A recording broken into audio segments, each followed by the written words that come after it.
Test, test, test. Can you guys hear us? We should be good to go. Let us know in the Discord. Twitch, Skew is going to be, he's grabbing some water real quick, but I wanted to do some mic checks and stuff because we've got a few different things going on right now. Give me 1 second.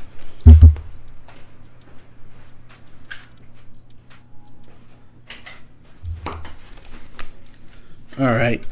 Cool. Yeah, so it sounds like you hear drumming. Oh. Yeah. We have the music. Drumming? Sorry, I'm reading the chat. I want to make sure the mics are good. So, yeah, Skew, can you do a mic check real quick and see if they can hear you? And we'll get going. Yo. Should be able to hear me, I assume. Yeah, it looks like it is. Okay, so, he hears us. Cool. All right, so, hey, this is Rainbow Runner doing a stream. Normal Rainbow Trend stream is off the cards today. We have a very special guest, 52KSkew. Kind of some background. He's one of the very, very few that I've ever seen on Twitter or any other place that actually sees whales, is the way I would interpret it. And that's kind of been the focus of like Rainbow Theory since day one. So I've always been interested in the stuff he does because he can see whale movements, he can see paint, he can see like kind of the whole whale theory thing in a very, very different magnifying glass. So I've been studying for years. Consider him a friend at this point. He's super, super nice, and he's taught me a whole bunch of stuff. I still can't fully comprehend all the things he does, but asked him to see if he'd come out on the stream.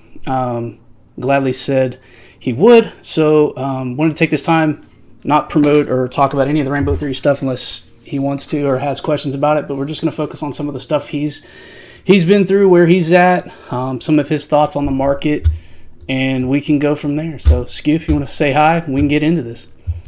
Yo. I think we've been planning this for 2 months-ish. Probably.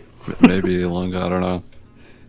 I mean, it's like kind of tricky given, different time zones and different schedules. Oh, yeah, absolutely. But yeah, glad to have you on. So, so before we really get into the charts, kind of the thing, I know a lot of people want to always focus on like what people think of the market on, but I really want to know some of the backgrounds of like where you came from, how you like learned, I guess different things in life to kind of build the picture that you look at markets, as well as like some of the origin stuff. And the one thing that people is, what is the origin of the name 52KSkew? Because I remember you used to have a pyramid profile picture, and I was like, man, I think the pyramids are built at a 52-degree angle. I don't know if that's it, but I've always been curious about that one. I mean, the picture is the pyramid because I like pyramids. I like ancient history, Egyptians. But the actual name, the 52K part, directly corresponds to a option strategy that a big player executed, probably institutional, in mid-2020. So they bought a ton of calls around 52K. And I think they're expiring at the end of 2020. And obviously, the price at the time was 9K, 10K, right? Whoever did that would have made an insane amount of money. And since it's all notionally in Bitcoin, they get paid in Bitcoin too. That's awesome. And the second part of the skew, right? It was when you look at options, there'll be like a tail, right? And the call to put tail, basically. So it looks like a upside down C. I did not know that. That's a pretty... Yeah, I mean, you can still see my screen, right? Yes, sir. Yeah, like this, for example. If I unselect these, basically this chart, that's exactly what a option skew looks like. Right, so you have, current price would be here, right? And that's it's price in IV, the volatility, right? And that would mean the amount you're going to pay in premium basically is like your cost, which is done in volatility terms, and delta and gamma as well. That's but cool. Yeah, that's the name. That's awesome. So, I know mainly you focus on crypto now. Is that what you started with analyzing and trading was crypto, or what got you into trading it first? I mean, honestly, since a kid, I've found the stock market quite interesting.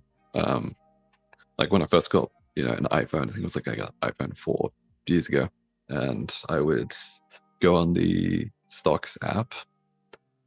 If anyone had an iPhone back then, they would have known it looked like quite janky, but there was always Apple, the Dow Jones, I think SP 500 in it as well. Then I would check it occasionally just because I was bored and I found it interesting and how our financial markets worked.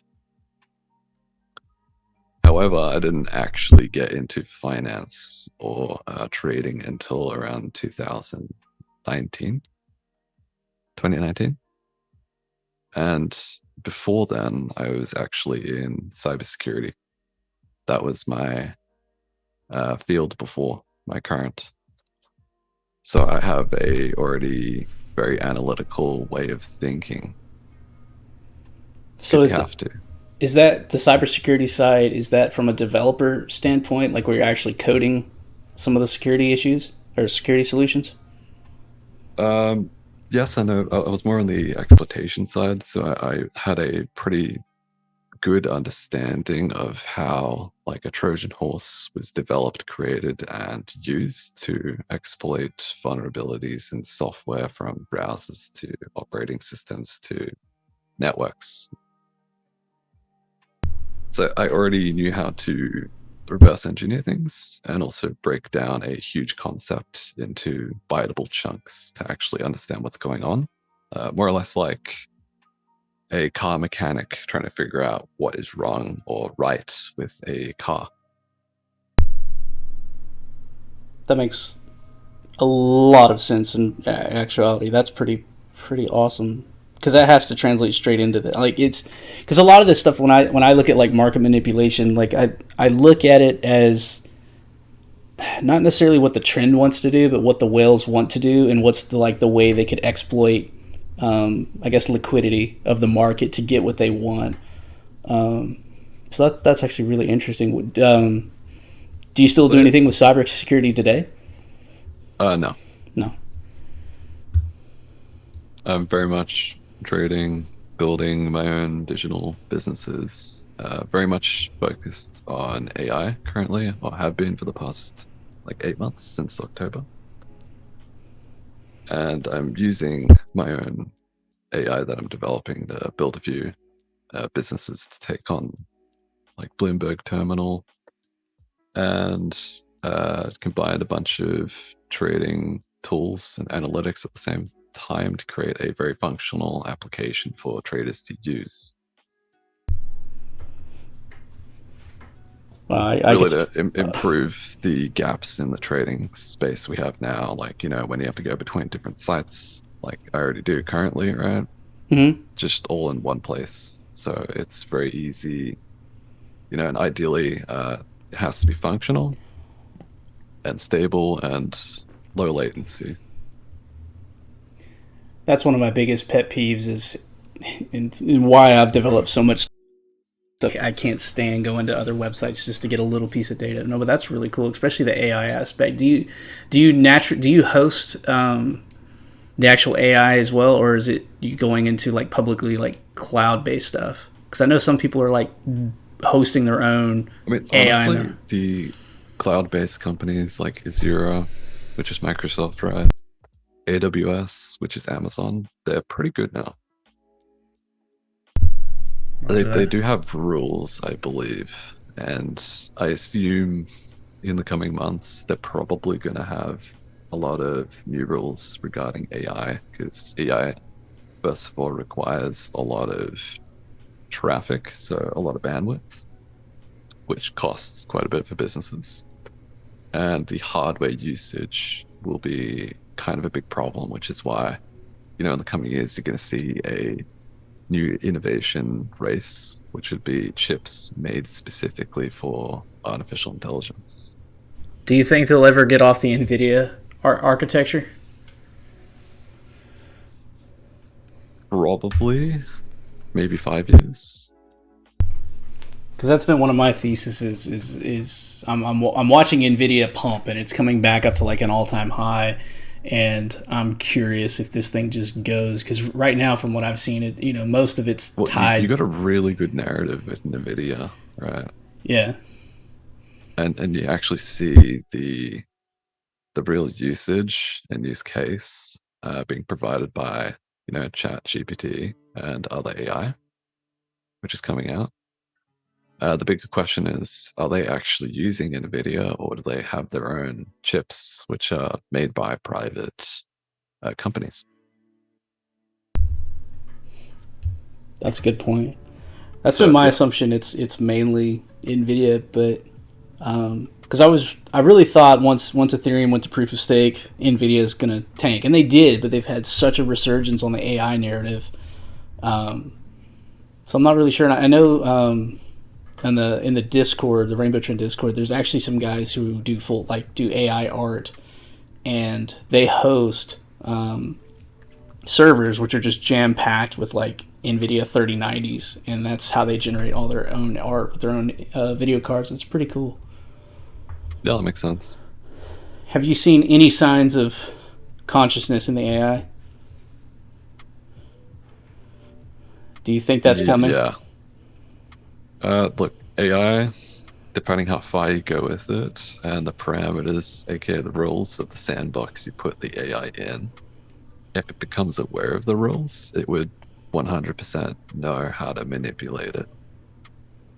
This has been a proven thing for many years now. I believe Google had a very sophisticated AI, which they had to shut down manually Wow. because of that reason. I've been that's been one thing I've been really looking into this year is people talking about that, and is it conscious? If it was conscious, would you even be able to tell? Right? Is something conscious, or is it something that can understands how to present itself as if it is conscious? And then the deeper question is, if something can present itself as conscious, do you just consider that conscious? But that's a deep rabbit hole. But I know the only thing The one I've question you should ask, right, is if you had a toddler, right, which is sheltered, not exposed to the real world or real world experiences, right? If you gave it the brain of an adult and you gave it stimulus, or stimuli, right, that could be news, could be YouTube, and unlimited access, what do you think is going to happen to it? It's going to get influenced, right? yeah. And it would build its own agendas, its own perspectives on political points, right? And this becomes a big hazard to, financial markets, even possibly political freedom and stability. Yeah, I remember one of the things I always liked is because people remember, obviously the Terminator series, great movies, but they don't remember what the origin was. And the origin of like the whole story of the Terminators was it was antivirus software, and the humans went to eventually turn off the antivirus software. So the AI and the software saw humans as the threat because they were trying to manually turn it off, and that spawned the whole thing where they were trying to eradicate all the humans. So that's one of the things. It's like, if that's what scares me is sure, maybe it's consciousness, but what if it has reasoning where it's like, well, obviously humans are not good for the earth. I need to go ahead and do this, and they could do it at a rate that's would cause crazy instability, like you were saying. Yep.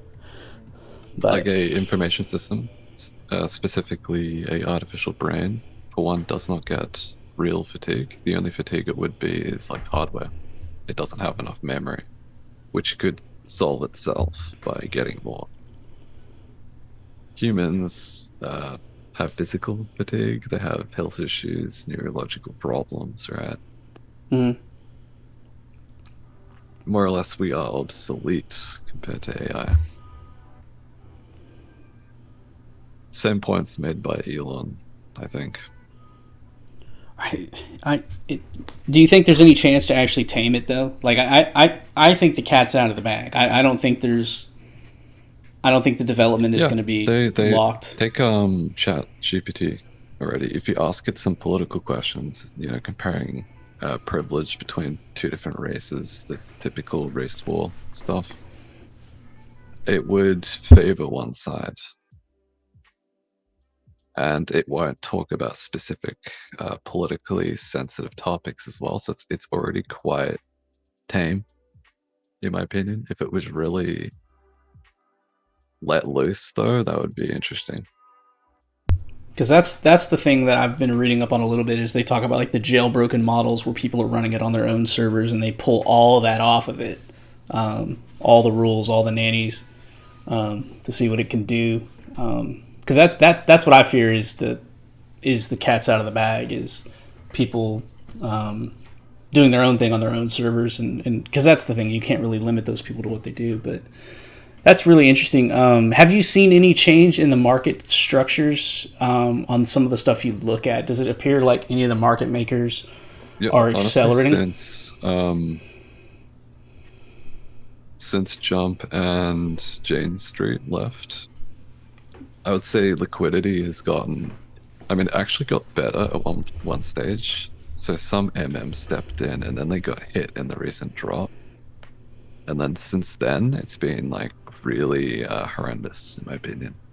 Like, it reminds me a lot of June 2019 when spot volume starts to really wan and tap off, and you have predominantly everything driven by derivatives again, Do you have which means essentially everyone is fair game now, and significant size can move the market a lot more than people expect. I mean, like even today. do you have visuals for that? How you actually look at that aspect? Yeah. I mean, you can literally do it using open interest. Like you can see my screen still, can you? Mm-hmm. Yeah. So like today, this was, I mean, if we zoom out there, so we had the FOMC, or not FOMC, the Fed speaker Friday with J Powell.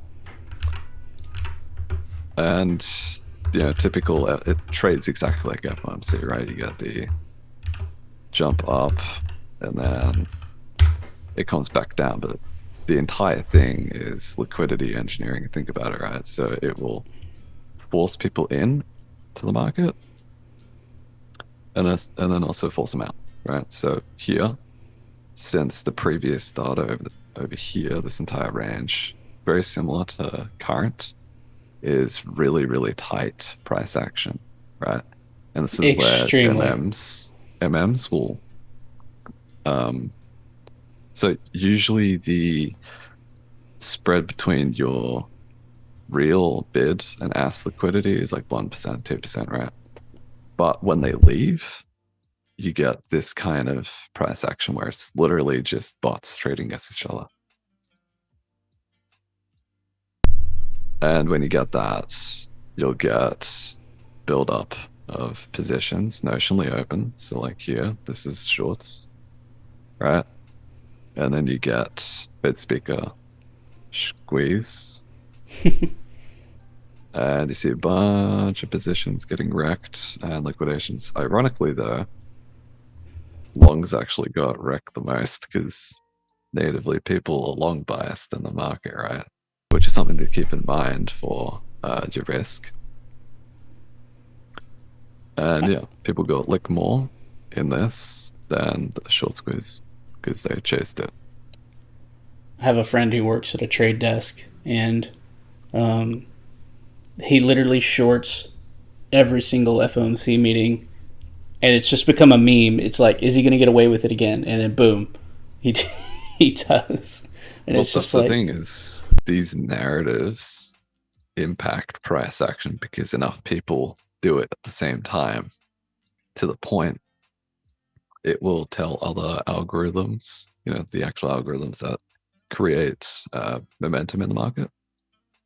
It'll tell them, hey, there's a bunch of people selling and the volume is greater than what we have in our book.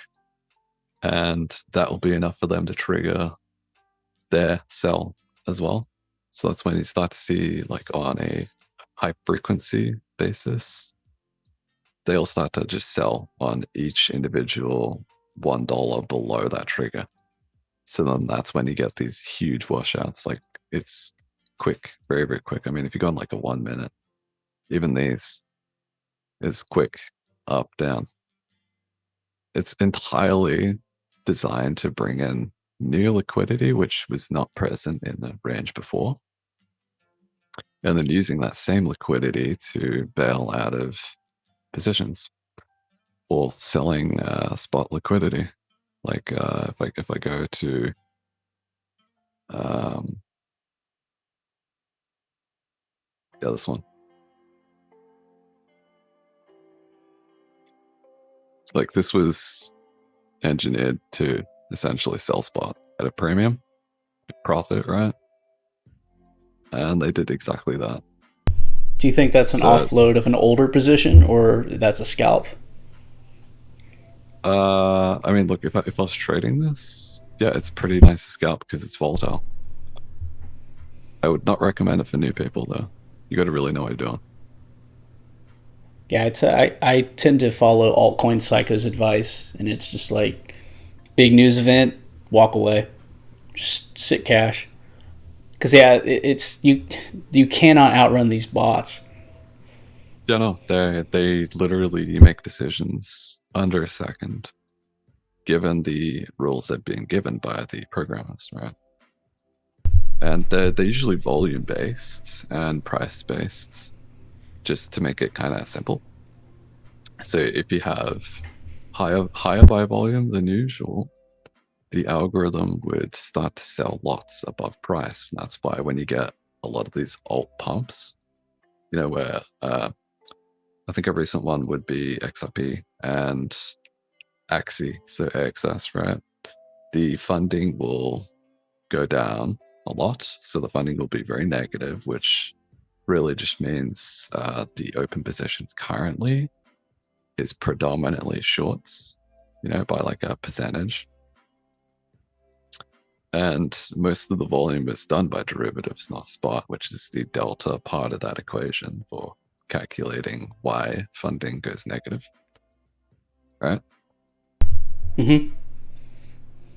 And the thing is with delta, I mean, funding and delta is just because funding is really negative doesn't always mean shorts can be squeezed, especially in the nature of a news driven rally. Because most of the time, the candle, like the big candle up, right, is actually really inefficient.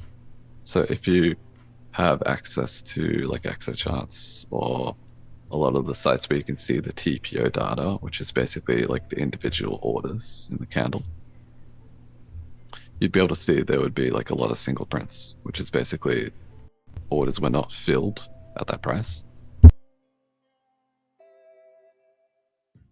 So most often, price will come back to the origin of the rally,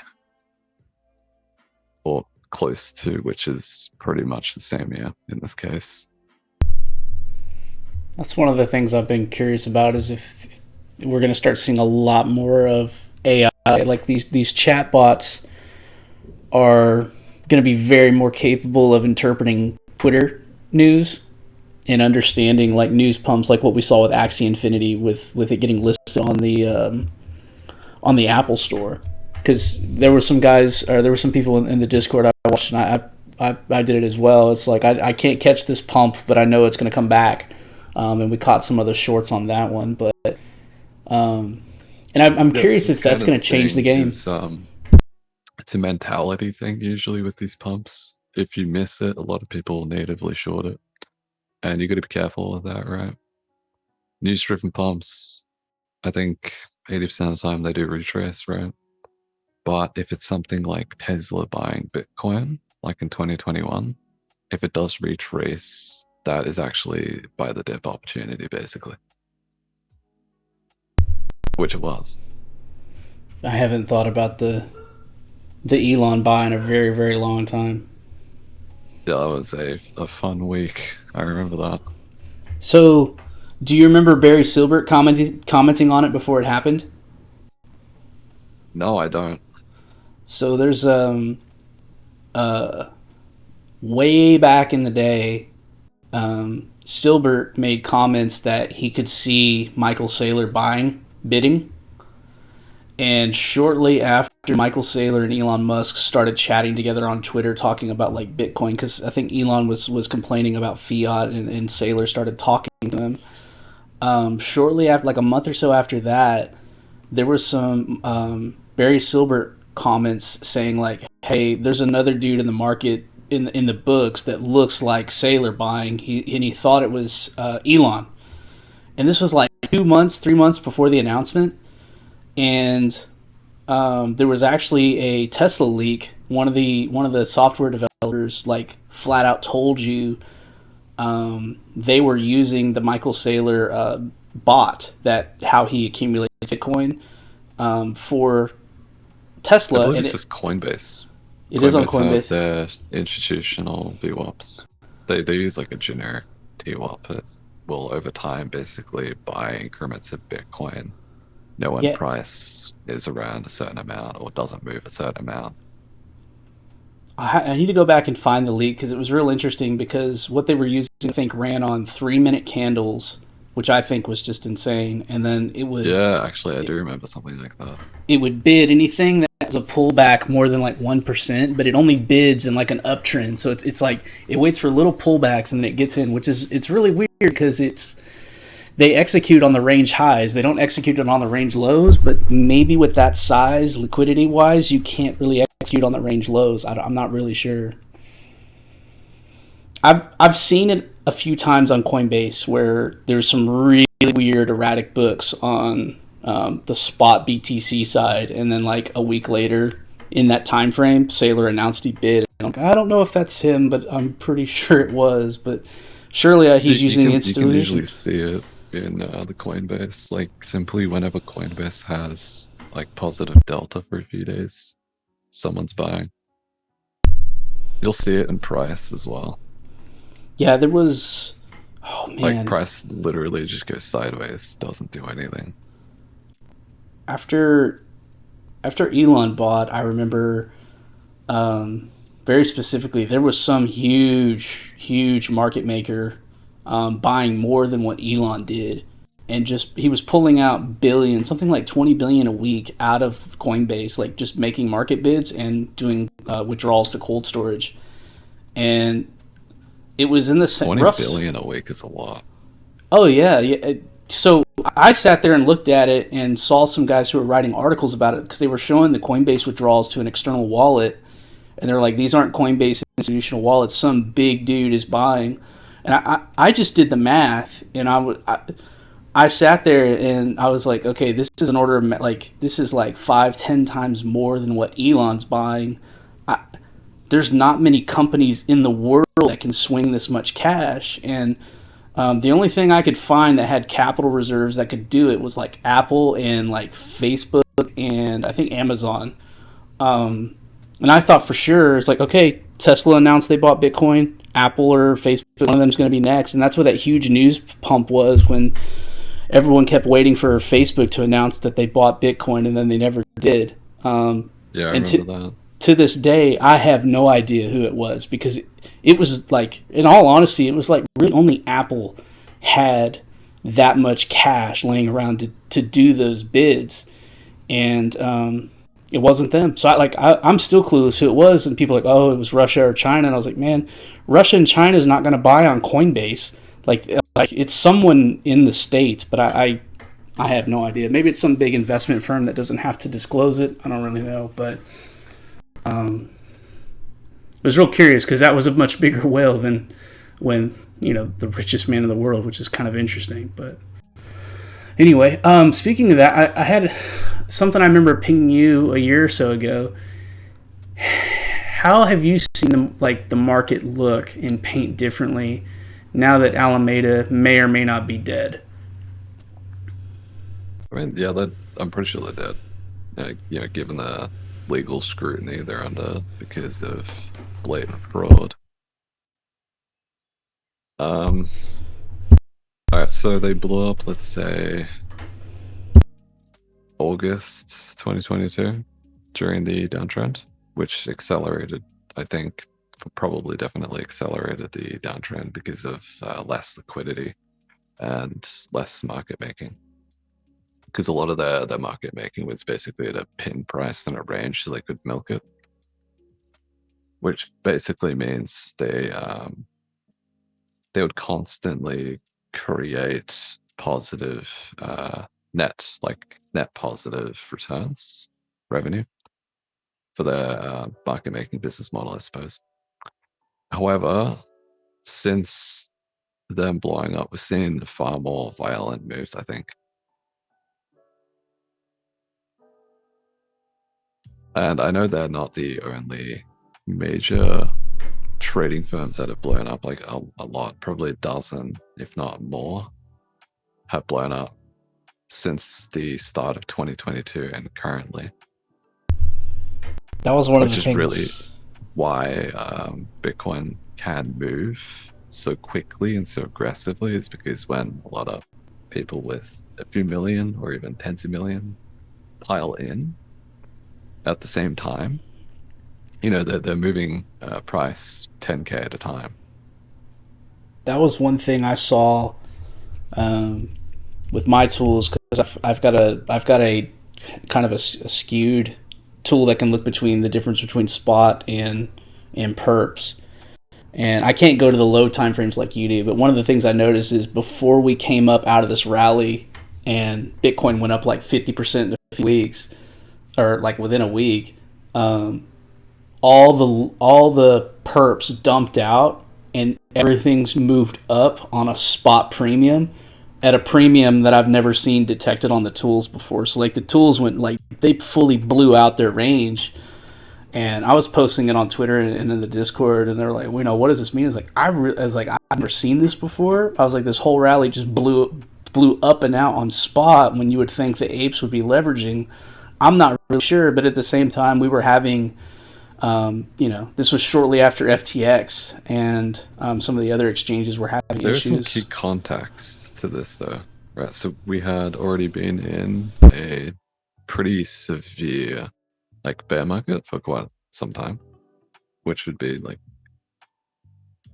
I mean, we've definitely had longer bear markets in crypto. Don't get me wrong, right? But More boring though. given the amount of money that's sloshing around in this market now, 10 times the amount of volume we saw in 2020, probably a bit higher than what I saw in 2019, right? This means it's a lot easier to move price now.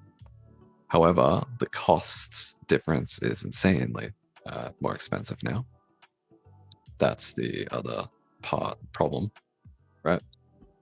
So in the 6 months, so January we topped, middle of 2022 consolidation, and then broke down again, right? So in the consolidation, there would be even more shorts, right? 20k, 20k and 19k base. We kind of chopped between 20k and like 26k ish, right? Hmm. A lot of shorts would have got positioned there. And I know a lot of them definitely did not close around 16k. There was a lot more notional real spot buying then. So usually that would be the big boys, the funds, stay short, right? And they only have to manage the amount of money they have in their margin, which is easy. But really, they are net long because their books would be more in spot BTC than liquid cash, right? Is that something you spot with like the Kingfisher setups, or is that something you Yeah, you intuitively can pick up? you can see it like every week. Can you show us that? Because I'm Yeah, going to play dumb on a few things because I've got a lot of people that do not know you and any of it probably haven't seen your charts here. Albeit there's a lot of people in this who know you very very intimately. So, and how your charts paint. yeah, I'll do Because this like I high time frame. yeah. Like, I mean, basically, you can see the amount of spot distribution here has been kind of hectic. I mean, typically CVDs, some CVDs, especially tether based, do move down over time. primarily due to the efficiency factor and getting position in the market. Most people limit chase, right? But a lot of the really aggressive trends are market buying, right? So this would have been the bank FUD, banks collapsing, right? Correct. And yeah, you can see in the filtered CBD, especially with this as well, spot was continuously buying, and you can see it with price grinding up. And then obviously we start to rally really aggressively. That's straight market buying. Now we're seeing probably moves of 30 million in one candle at a time. And yeah, a lot of it was driven by BUSD into Bitcoin at the time. So, what are your thoughts on the stablecoin wars? There's a lot of focus on the BUSD now, and I'm just curious if what your thoughts are, because Tether's still trucking along just fine, but I'm just curious if you've seen The any irony change. is Tether gets the most amount of crap and FUD because the Tether reserves, the Tether truthers, they try to dismantle Tether as a business company and holdings account, right? Yet it's still the most transparent, it's still the most liquid and the most trusted. Were they even affected by SVB? No. Circle was, though. It's a good point. I've seen a lot of that talk this week in particular on crypto Twitter. It's Well, just I been mean, something. that they're starting to use the net profits that they make, the excess cash they have to buy Bitcoin. What are your thoughts on that becoming under micro strategies?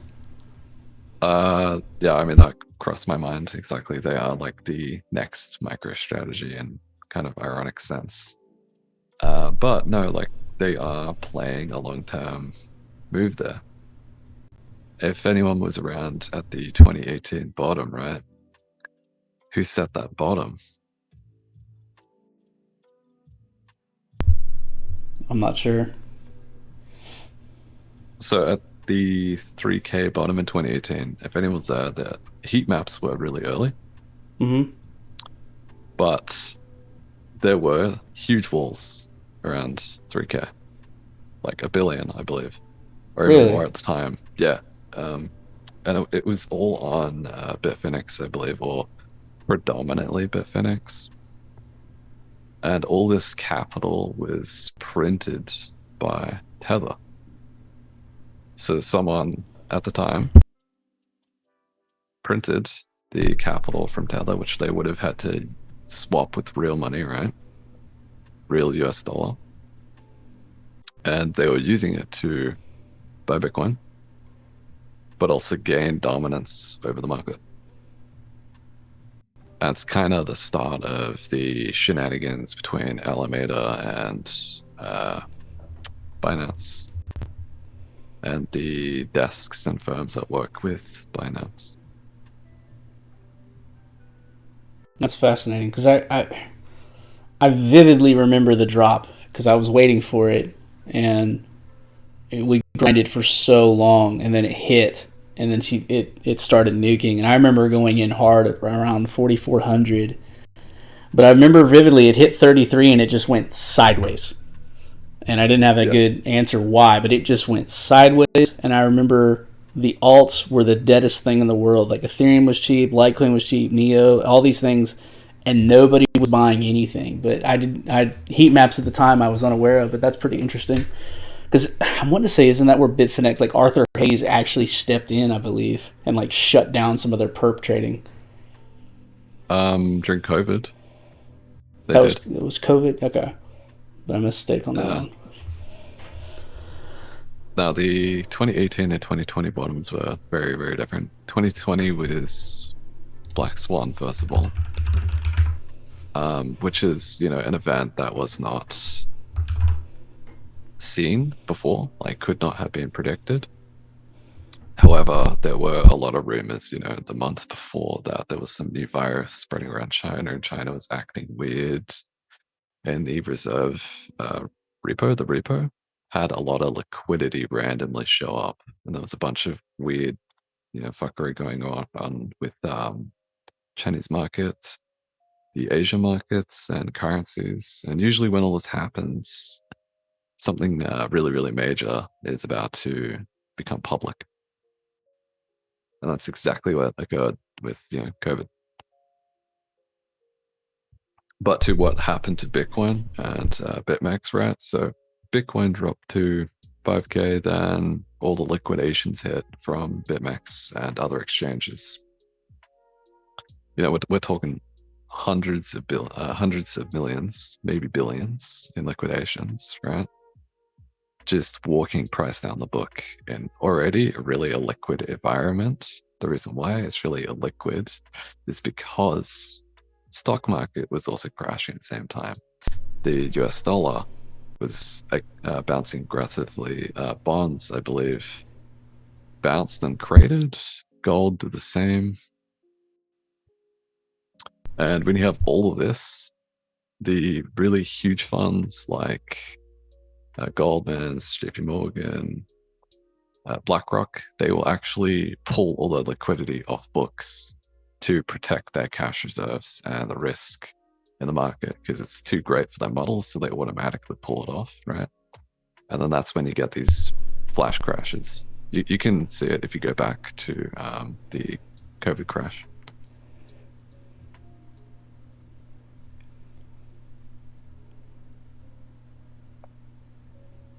I mean, I can actually see if this site has data all the way back.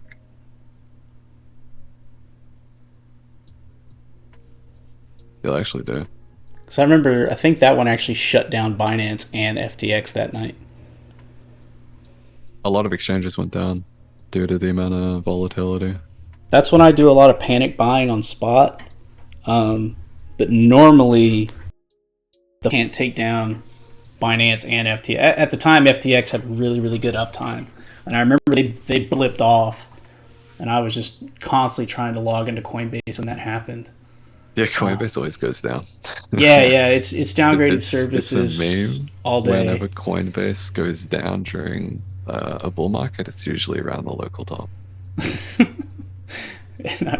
I'm not kidding. Like the strike rate is like 90%, and I the same for bottoms. I, w- I wish you could. I wish their API kicked back error messages as well as the other ones, because that was another thing I always had issues with them. Is their API handshake server would go offline, and you would send it signals and stuff or whatnot, and it wouldn't give you an Yeah, error. Like requests. at least Binance would tell you like, "Hey, try again later." But now Well, I I'm mean, you can set up just like a little program that would essentially tell you when requests have dropped and like the time and how many request attempts it's made since. so maybe that might be an indicator we see come from Skew at a later date. That'd be awesome. I mean, maybe.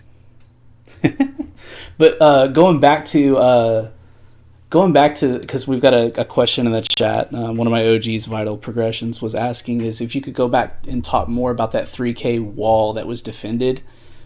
What exactly were the Binance and Alameda shenanigans you were referring to there? Because I'm pretty well versed in the Alameda lore, but I don't This remember. this is 2019, right? So Alameda was not really known, but they made a deal with CZ and Binance. Essentially, Binance gave them money, like seed money, right, into Alameda to market make, right, during 2019. And ironically, a lot of the really aggressive swings in price was primarily due to Alameda in 2019, ironically, right?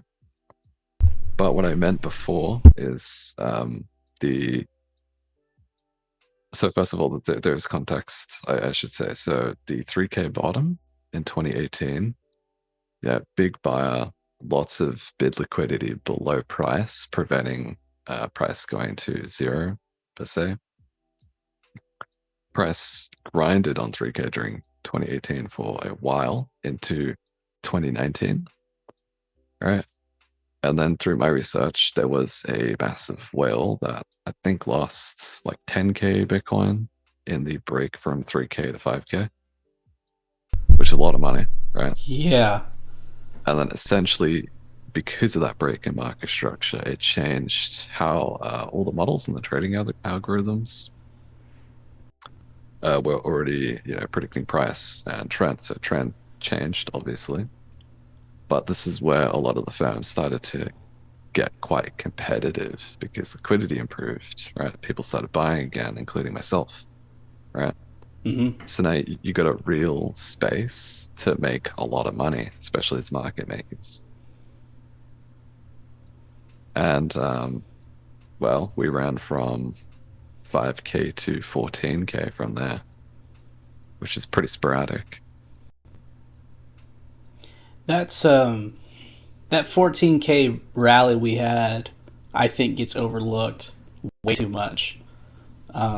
In my I opinion, mean, it, that it was primarily a lot of the pricing was due to illiquid exchanges like Kraken, right? So you could buy 10 Bitcoin at the time on Kraken and you'd be able to push price like 5% or even higher, probably even higher. Um, and you had a little bit of derivatives in that, you'd push price 15%. Because back then it was primarily derivatives that was moving the market. BitMEX and yeah, I'd say BitMEX and Binance were the two main major exchanges. But now, obviously, it's like Bybit, actually OKX, or yeah, OKX became really, really big later on during 2019 due to their futures and their quarterly and bi-weekly contracts.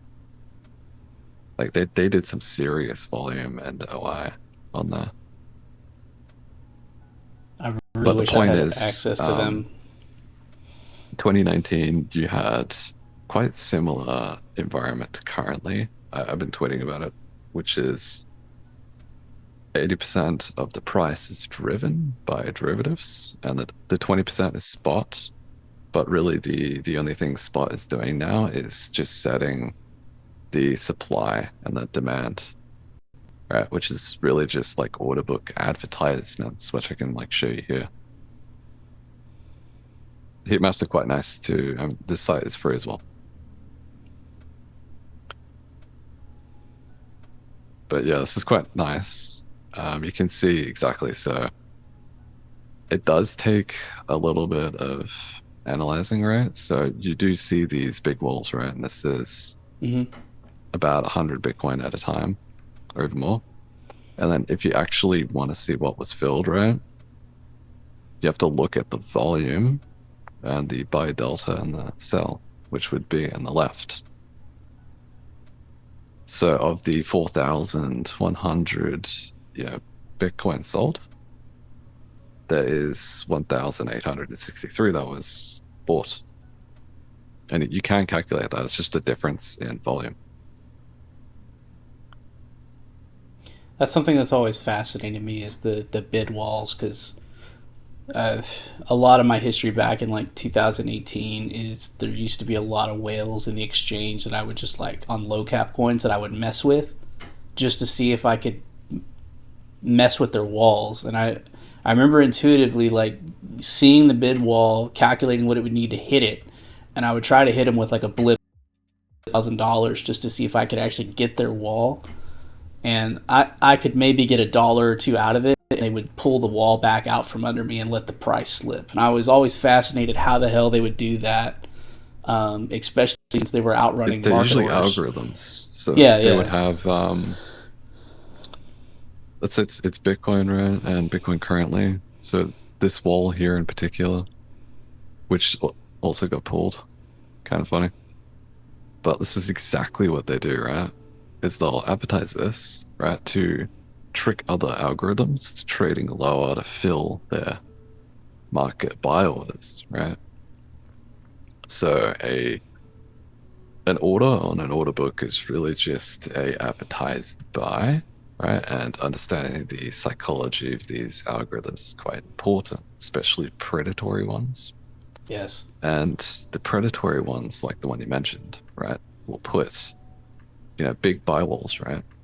But often they're pulled exactly like these, right, to attract other buyers to really facilitate them selling. So it's like inverse of what you think it is. Yeah, yeah, and that's what was driving me nuts. Is I could understand like limit orders, but I was trying to intentionally slam them with like market bids, and they could still outrun me, and it just infuriated me because I was like, how are they outrunning my market bids? I was like, this shouldn't be possible. But there'd be like a $2,000 bid wall on a real low cap altcoin, and I would throw 5K at it, and I couldn't eat their wall. It would slip right through it. Yeah, But yeah, yeah. They pull it as soon as they see equal size. I mean, that would be a market maker's algorithm. Like yeah, that's it's what fascinating because it's like they. you're playing with a bot that is on such another level. Yeah, it's on a really low frequency, so we're talking like 100 milliseconds, right? Oh yeah, it was just one of my first things I Human remember cannot like compete with coding. that, first of all. Like no chance. And the moment this algorithm detects a new order in that 100 milliseconds, right? They would see it is greater size than them. They don't actually want to take the risk, the hit, so they pull their bids instantly, and then price will plummet, all right, which triggers another section of their code to actually start market buying into that. And then as soon as price goes back to the original price where the algorithm started for the day, they'll start selling. And it's like typical market making algo right there. With it because it was just you start programming your own little bots and you start programming little things and then you start seeing like, hey, there's some really advanced stuff being executed on these really illiquid little small caps you think no one's trading, but like there's advanced tools like hunting the books at the same time. I always thought that was fascinating. Yeah, And no, it totally makes sense. Think about it. You're a firm managing 100 mil, right? You're given 100 mil in liquidity, liquid cash, and you want to put this into the market, right? You obviously don't put it all into one thing. You're going to spread it like little crumbs around the market, and you're going to utilize a really efficient and effective market making model, right? So you can generate persistent positive cash flow, right? So constant net returns, which is exactly what Alameda did until the idiots went directionally risk on and blew up all the money. and advertise And their then, liquidation level. yeah, I mean, look, you can see that usually on these sites. Yeah, you can literally high precision. Like a lot of these walls on perps, specifically like this one here, this would have been a take profit. Low volume, and it's filled. Yeah, price reacts, yeah, way higher. So how can you see that Same here. it's filled versus not pulled? The volume. Okay. You'd be able to see it. So I think there's trading light. You can actually see the individual orders, and you can also see with this there's delta executed in the wick. So Uh-huh. that is filled, right? And price went sideways here for a little bit. Municipal buyers, but that's the difference between a spot order book and perp. This And is a lot dude, cleaner that's a stop than loss right now. Like right there, that is a clean stop loss for whatever model shorted here. They would have got stopped out here. That's actually very funny. Whoever that was got hunted.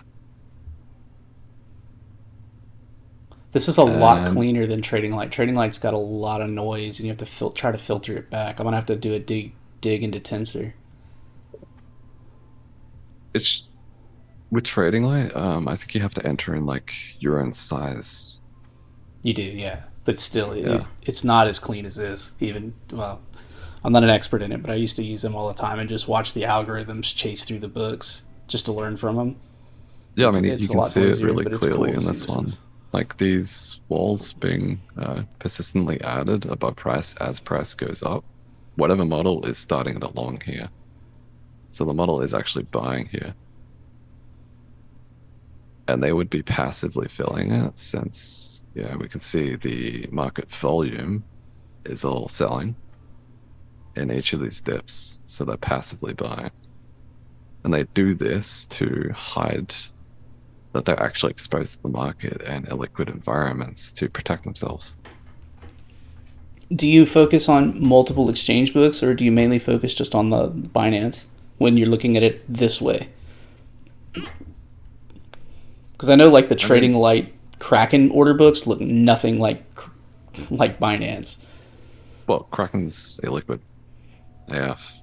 Like no one trades on Kraken except using it for a off ramp. That's yeah, just the truth with it. Where Binance, a lot of people trade on Binance, a lot of people trade on Bybit. So Bybit actually has a spot uh, market now, besides their perpetuals and futures, and I believe they even have options now, which is kind of cool. So you're going to see a lot more volume, I think, trading through Bybit since they also got the KYC, which would mean institutions can use them now. And Binance, bit tricky depending on their legality situation and the charges they have. I think a lot of instos probably won't trade on Binance just because of the risk legally, which is kind of why you don't really see as much liquidity on the book as you used to. Could you go into that a little deeper? What is the risk of Binance versus like Bybit? Is it the KYC enforcement? No, no, no. It's the fact like the SEC uh, is involved with them and is suing them, and the DOJ is investigating them. The Ah, fact there's like open book. I mean, by open book, I mean there's an open book investigation, not like yeah. Binance has an open book with them. They would never do that I thought that because was they're a more. private company. Are they digging into? I guess I need to. I thought that was more focused on the Binance US side, but I guess if they're going after the Yeah, they're worldwide going after CZ. the international. So I think all their business entities are being looked into. I know a lot of the quantitative traders that I network with. Their absolute favorite is Bybit. The liquidity doesn't slip, and the fees on spot are so nice. I mean, it depends. A lot of the liquidity and volume being traded on Bybit is bots. However, a lot of people were trading before it went to KYC. I did a poll recently, and a lot of people are actually going through with KYC. So it should be pretty interesting, I think, in the next few months to see how the market, or rather see where the volume comes from now, if it's still, Bybit, Binance, or if it's decentralized exchanges. Yeah, I've always had the argument that the harder they push, the more the DeFi is going to become more of a thing because like from the United States side, like we're running out of exchanges. Like you can't get Binance US in every state. They're upsetting the SEC and the Department of Justice. FTX is gone, and it's really the only thing left we have is Coinbase with insanely high fees, and Kraken. Which shout out to Kraken that they're getting way better on liquidity, and their fees are about half of what Coinbase has. But like that's it. Like we're getting. It's almost like they're trying to push us off, but I do need to stick my nose in Fidelity and see how that's going. But as soon as I found out that Fidelity doesn't support API handshakes, I kind of dismissed it. But maybe long term, that's something I do need to go back and look at. But I do agree with you because it was like the Bybit went KYC, and then OKX came out of nowhere and did it as well. But Yeah, maybe that OKEx brings. have attracted a lot of people, a lot of traders, and I think some firms as well. less drama, more legitness. That'll be. I mean, it's positive. It's just I think a lot of that I just don't like the interference. I think the market itself is getting slowed down. Particularly the laws on the United States side it's just give them clear, concise laws to follow, and we can keep moving this along. A lot of the stuff Gensler hunts down is quite infuriating, but they're not going to stop it. So crypto will keep going on. So we'll eventually find some better exchanges. But I know I really missed the days when we could get Binance back in like 2017 and it was not an issue. But anyway, because I really missed their liquidity in their order books for a lot of the bot strategies I use. But anyway, moving on. No, that's a really interesting insight. I'm gonna have to study up more on the tensor chart stuff. That's really cool. And thanks for It's going a good site to use. back to the Alameda stuff about back then when they started to do the market mating, because I do remember when he got his CZ got out of like that investment and kind of washed his hands of them, and lo and behold, all this stuff happened. I remember seeing it. Did everything light up on your screen when we started seeing, like, to me it looked like Binance made its move to dump FTT to wipe out Alameda, but I was just curious if you had any cool insights on when all that went down. I was watching the order book at the time. There was nothing below price when I forget her name, the Alameda lady. Caroline. Yeah, that one. She said, we can buy as much as, I think it was like $22, Yeah. I think. Yeah, we'll FTT buy. for one FTT. And dude, there was nothing there. And then enough people realized this and they started to panic sell. I remember watching it would come through Binance, like particularly the Binance book just started going do do do do do do do on the sell side, and Yeah, because the like rumor lights out. was already out that they didn't have liquidity and they didn't have the reserves to back people trying to withdraw. Correct. They legitimately didn't, and they had issues for that entire week. People complaining they couldn't get their money out, days before. And then obviously the FTT crashed, and then that's when shit really hit the fan, because they were using FTT, I believe, as their only means to convert balances to withdrawal. And that is like, bank withdrawals.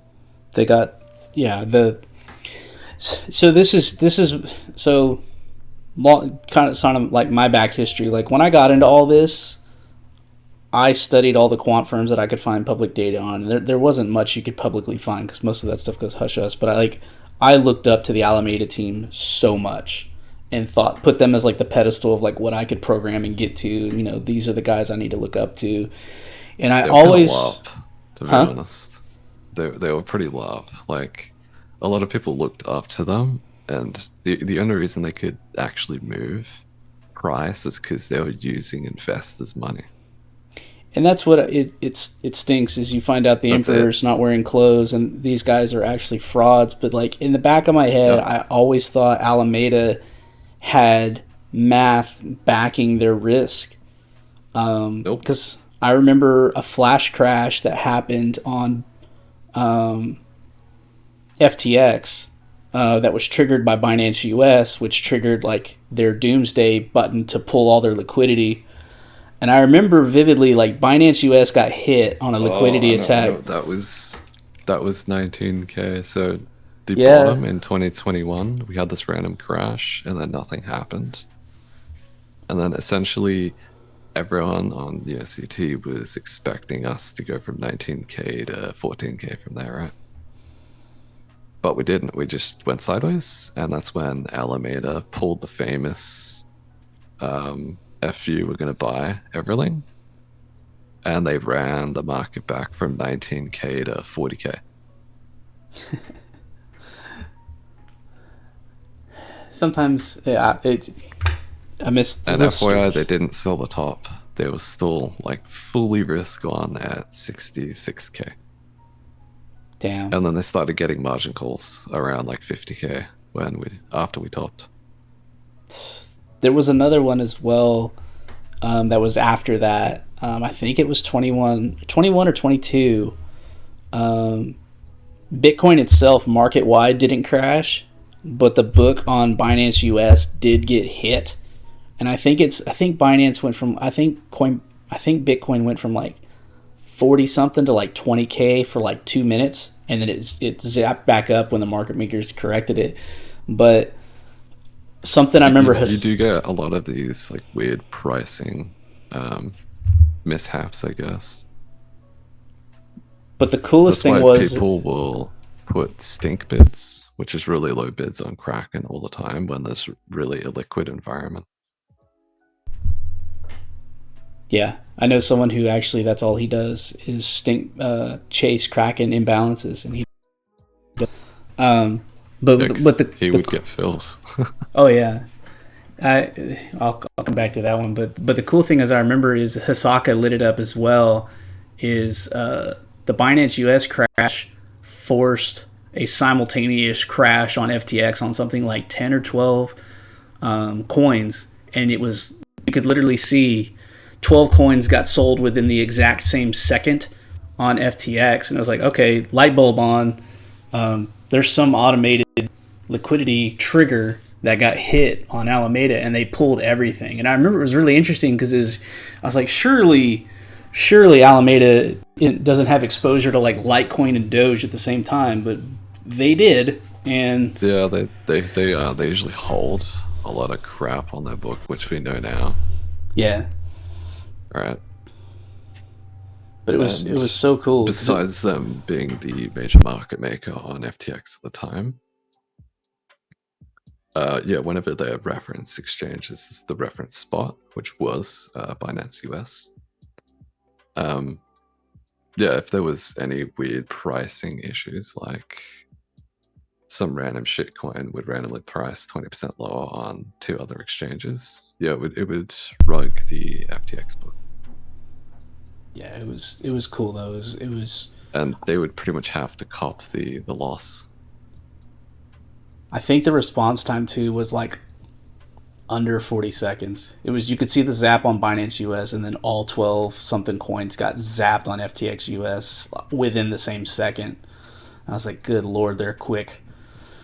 And then I remember there was another one. One of the I think it was not the CEO, but I think it was the COO of Stacked Invest. He spotted one of the FTT bots on FTX US that was just destroying the FTT order book. And I remember it just ran. It was when FTT was on this crazy run, and you would just watch this thing eat up the order books, and it would throw bids to a total of I think a quarter million over 5 seconds, and then it would pull them back into sales. But it would just sit there and bounce between the order books on both sides, and it would just sit there and all up in the same. Yeah, it's a high frequency model. It was so cool, but the crazy thing was it was the exact same increments, so the exact same bids were getting hit over and over and over and over size wise. So you could just sit there and watch it like they weren't hiding it at all, and then they would turn it off, and then they'd turn it back on, and it was so cool. They would have made enough for the day. Yeah, yeah. In a lot of these bull markets, one of the mechanisms that actually pushes these bull markets to go way higher than they expect are literally these algorithms, because they will, be trading at such a high frequency while there's a lot of people also buying and selling at the same time. It makes it a perfect environment to do that while persistently being risk on. So every like 3% or 5%, they would be risking off, as in taking profits. And because it's a up only market, they just set an algorithm to do that for however long this token or Bitcoin is in an up only market, and they make ridiculous money. Like, it's not hard to be a firm, with 10 million to go from 10 million to a billion during a bull market. Jeez, I would love to have access to those low fees. because that Yeah, type of stuff. Yeah, like not having to pay fees on it as well. yeah. That's where it just because you look at those volumes, It's where a like, cash cow. yeah, oh yeah, yeah. Because I've got so many like low frequency models that I've played with back in the day, and they just can't handle the fee structures unless you're a giant big boy. That's may or may not made a deal with the exchange, but that's hopefully they come back. We know they will, but I guess looking forward though, what are your thoughts zoomed out on Bitcoin as well as kind of like the worldwide market? A lot of people are talking about the 2024 being for sure when we're going to start going up and out. I have my own Well, thoughts, but just curious if we could I know touch on that as well. one thing that was said recently in the past month by the Treasury. If you go to the Treasury site and you actually read the reports, the economic reports they put out on how they're going to handle like their accounts, so like the TGA. And they pretty much stated in the first half of 2024 is when they plan to do buybacks, right? Which is where the Treasury starts to buy back, bonds and short-term Treasury debt, right, from the government and other people, which would be like QE operations, but they don't say it's QE. Um, so they said that, which is bullish risk on, right? However, in the current state of macro, it's predictably unpredictable, right? Like funny, they're both polar opposites, right? Mm-hmm. The predictable things are things like economic reports, right? You can predict it to a decent percentage, like PCE being hot, headline inflation has topped, but do we remain, sticky inflation or inflationary conditions for a while? Probably. Things like wage growth and new orders from businesses are very important for how pricing mechanisms work for businesses. All of these factors together in the short term will be quite important. What I think is in most places, wage growth, which directly means higher services, which means stickier inflation. I think it's probably topping by like September. And then from there, it would be more focused on okay, is there a recession? How bad is the recession? Um, what are banks going to be doing? What are central banks going to be doing? And they're pretty much at a undecided point if they're going to pause in June. I think it's more likely that they pause and then they hike again after. They're going to pause more or less to see if their hunch is correct that the hiking cycle, the very aggressive hiking cycle they've already done, is actually starting to make a dent, but not really. Not enough, at least, to actually get to their target. I actually So, agree like I with a lot of said, that. it's predictably unpredictable because a great enough change in the economic reports like CPI, PPI, and the few others that are all correlated to the bond market, the USD yields, like real yields, so the real economy, are all insanely correlated, right? Mm-hmm. And it all impacts big banks, investment banks, global trade. If you want some actual alpha, though, I'd probably read into the G7 and how the discussions went because a lot of the topics I just mentioned were talked between the seven major nations like Japan, Australia, the US, and generally the Asia region, which is the hub for trade, right? The hub for supply, especially to the Western world. We have everything made in Asia and several Asian countries, right? And freight costs always a big thing, right? Freight costs have been deflationary for a while, which is good for long term, means, deflationary conditions, less business costs, less knock on inflation, right? Mm-hmm. So you look at the G7 reports, right? And you'd be able to see if they're going to fix the main problems like supply chain issues. The debt ceiling is going to be a very hyped up one by media. And, we all know that they will raise it. The question is, do they take a partial default in some kind? And that is kind of the main risk the huge funds in the market are looking at. I think that the general consensus is it will be, lifted. It's just a matter of when. And do they drag it on long enough for there to be a partial default of some kind, just so they can reduce their balances and spending a little bit? And they have done this 4 times in the past. You can look that up.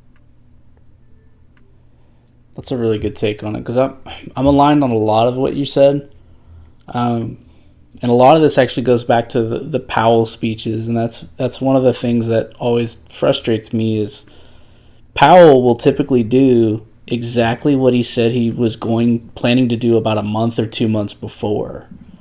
And then everyone gets upset that he doesn't pivot because he tells you like, "Hey, we're gonna like back to your point." He's like, we've turned inflation a little bit. Once inflation starts going the way we want it, we're gonna pause and we're just gonna see what happens and see if it keeps going. Yeah, I the, know. the main thing he's looking at, though, is the real economy and how tight the job market is. So the labor market. Labor market is still really, really tight, right? So that is a strong economy, ironically, under the hood, right? Which a lot of people are saying no. But then you have things like construction and building homes, which would have like a knock-on effect on jobs and whatnot, which is like lower. That's what people thought, but it was actually better than expected. And then you had better corporate earnings expectations, which means stock market goes up, right? And Mm-hmm. we've seen that. And now we're at the change in the table, like who has the dominance over the world and markets at this stage. That is pretty much what I'm focused at is who's right, bond market or equities? I like Because that. one of them is being really stupid at the moment. Correct, and that's so like I know there's a lot of memes on Powell, but it's like he's basically been charting. He wants to increase rates. He wants inflation down. He wants to get that reset. He wants employment number need to go up, but it's been the opposite, like you said. The market's still trying to fight this and move up and out, and Mm. he's in a I really mean, what weird he spot. wants is, unfortunately, people to lose their jobs, right? Yes. Lower, lower rate in the growth of jobs, right?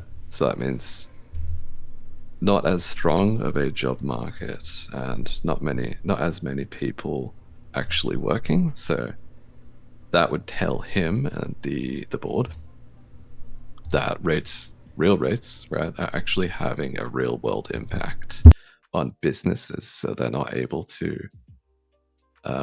consistently expand business.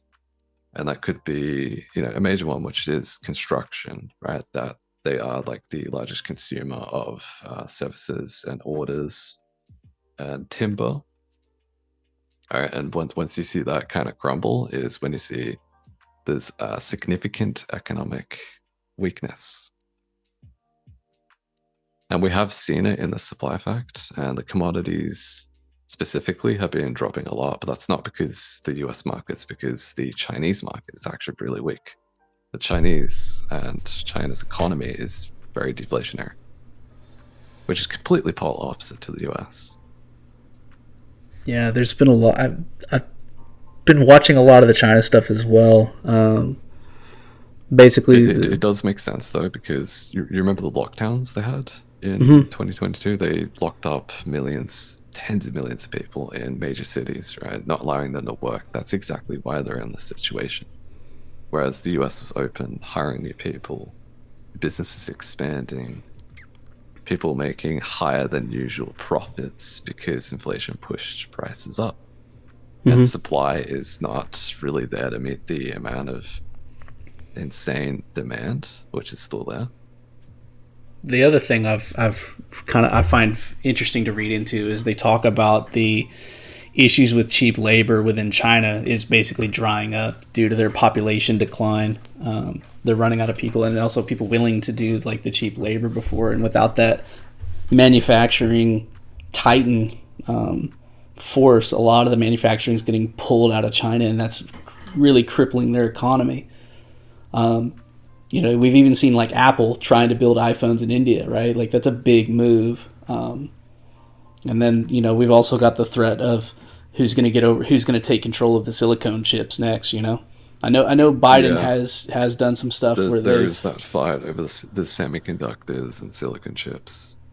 yeah, because the United States they did pass some stuff that's going to try to speed that up for like the West Coast of the United States, where they're going to try to Well, bring that they're moving manufacturing. the company behind the chips in Taiwan.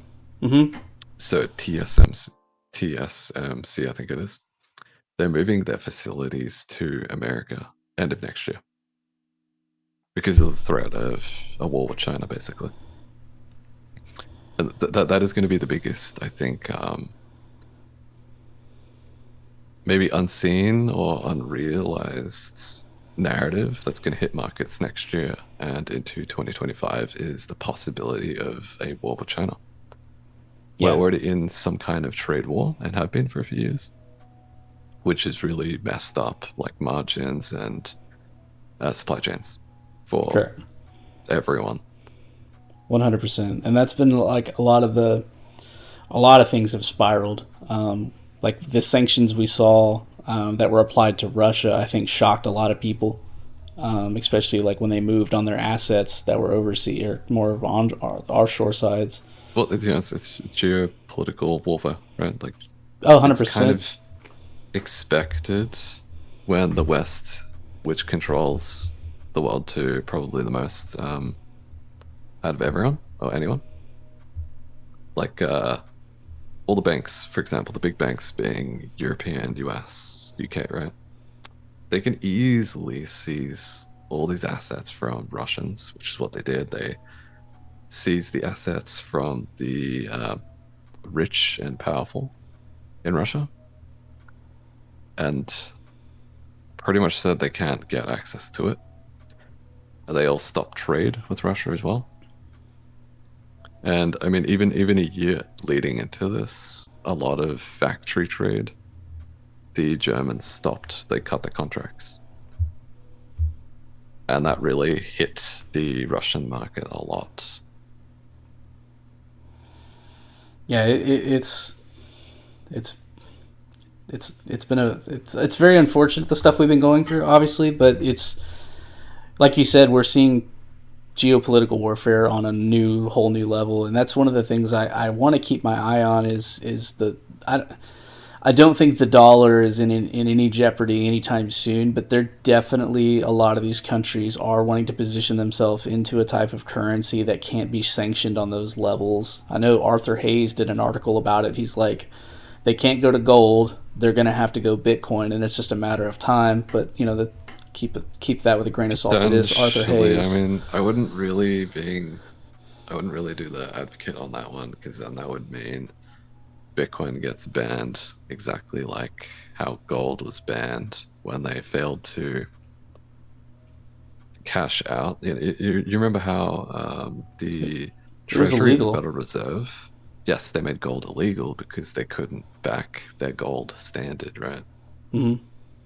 You don't want to see them pull that on Bitcoin, No, right? and I Because then definitely that, don't. that that would mean basically the price of Bitcoin in US dollars is zero. Yeah, and that's why I was kind of prefacing it with it's remember that's an Arthur Hayes article because where do they really go though? Because the big problem is China gives out the yuan, I think it's a yuan, they won't take it back, like they don't like redeeming it back onto themselves, and gold is such a burden to bore. But that's been the other thing too is I've seen Russia directly like make news where they're moving into like crypto and stuff like that. I'm like, the last thing we need is Bitcoin to be associated with Putin and then have it banned. Well, that's why they went after Binance because they Really? think Yeah, they think the Russians have been transacting, buying and selling, cryptocurrency through Binance. That's interesting. I haven't seen that. I want to read more That's about why the that. DOJ made the accusation. Wow. I'm also curious if they're going to set up a mining operations as well in Russia, because that's one of the things is we've had so much Bitcoin mining exodus out of China back in the day when we were like I think A lot of it went 65K. to the US. I Mm-hmm. believe the largest mining operation globally now is Marathon. Marathon. I think so, yeah. I know a lot of them moved up in the. There's some hydroelectric dams where a lot of them went up in the mountains, and then Texas in particular. There's a lot of mining that's set up here, but there was a big lag. It took them like about a year to set all that back up, and even like the COVID shutdown, a lot of those guys couldn't get cargo ship containers to even ship the stuff over. It was wild. Supply chain fuckery. That's why. You get a lot of that. Yeah. So I'm watching Diesel. I always watch Diesel to see if it's how it's going in comparison to like the S&P. We'll see. I'm hoping it's starting to pull back, and back in like 2008, 2009 it went parabolic with the S&P. The S&P fell, Diesel kept going parabolic, and then they both bottomed out within I think 4 days of each other. So I'm keeping an eye on that in case the S&P does turn. Yeah, cuz it's diesel doesn't move like oil. Oil stocks and gas stocks move differently. But if you look at diesel, it more correlates with like the shipping market, which if you look at it, it makes sense because all the cargo ships, it's all the like 18 wheelers don't run on gas. It's the same thing with like ISM, which would trade correlated to the 2-year yield. I mean, the 2-year yield, as in the 2-year US bonds, right, would trade correlated to the reports of the ISM, essentially. Like, weak ISM, weak manufacturing, weak sales, weak inventory. More or less, you get the narrative. Weak economy is the narrative with that one. Would mean yields down, right? But when you get strong manufacturing, strong sales, and inventory improves, you get a strong economy, which means real yields higher and US dollar higher, which is what we are seeing. Which also means rates, by the way, go up. And oil down. Yeah. Commodities down. It's going to be, it's, like I said, we're aligned where I think obviously, what I tell people is it's every day you're one day closer to the bear market being over, right? So, keep your head up. And hopefully, things look like it's going to be 2024, where we should just have about all of our ducks in a row. Biggest thing is surviving, in my opinion, at least what I tell people, because a lot of people got crushed. Very few can't say they didn't avoid that. The one thing, like myself and many others have been looking at, is the total three. So the total three being the altcoin market cap compared to the total market cap, which includes Bitcoin and Ethereum. Can you show that? Has been bleeding considerably. And this really has been expressed in a lot of alt charts, which are testing the lows set in November and December of last year, right? And a lot of them are probably preparing for a bounce. I think probability is it's a dead cat, right? Do you want to pull up do you have those charts available? I don't have trading view on this. It's a guess one. Gotcha. Okay, that's fine. No, I was just curious. Yeah, I could see that as well. And a lot of the stuff that I have is actually flagging that like we're at a local top right now, as far as like the S. One of the things that makes me want to get risk off. I just don't know if, like you said, who's right, who's wrong. It's like, are they just going to truck forward, up and out, don't care? Or are we going to pull back considerably and maybe retest like 3,600 on S&P 500 is my next It's one of the two. I would just say, if we see yields continue to trade higher and the US dollar continue to maintain strength, especially next week, yeah, I mean, that's straight up, it's risk off sentiment.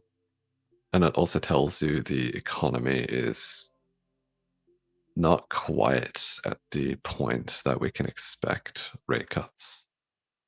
There might be a pause, right?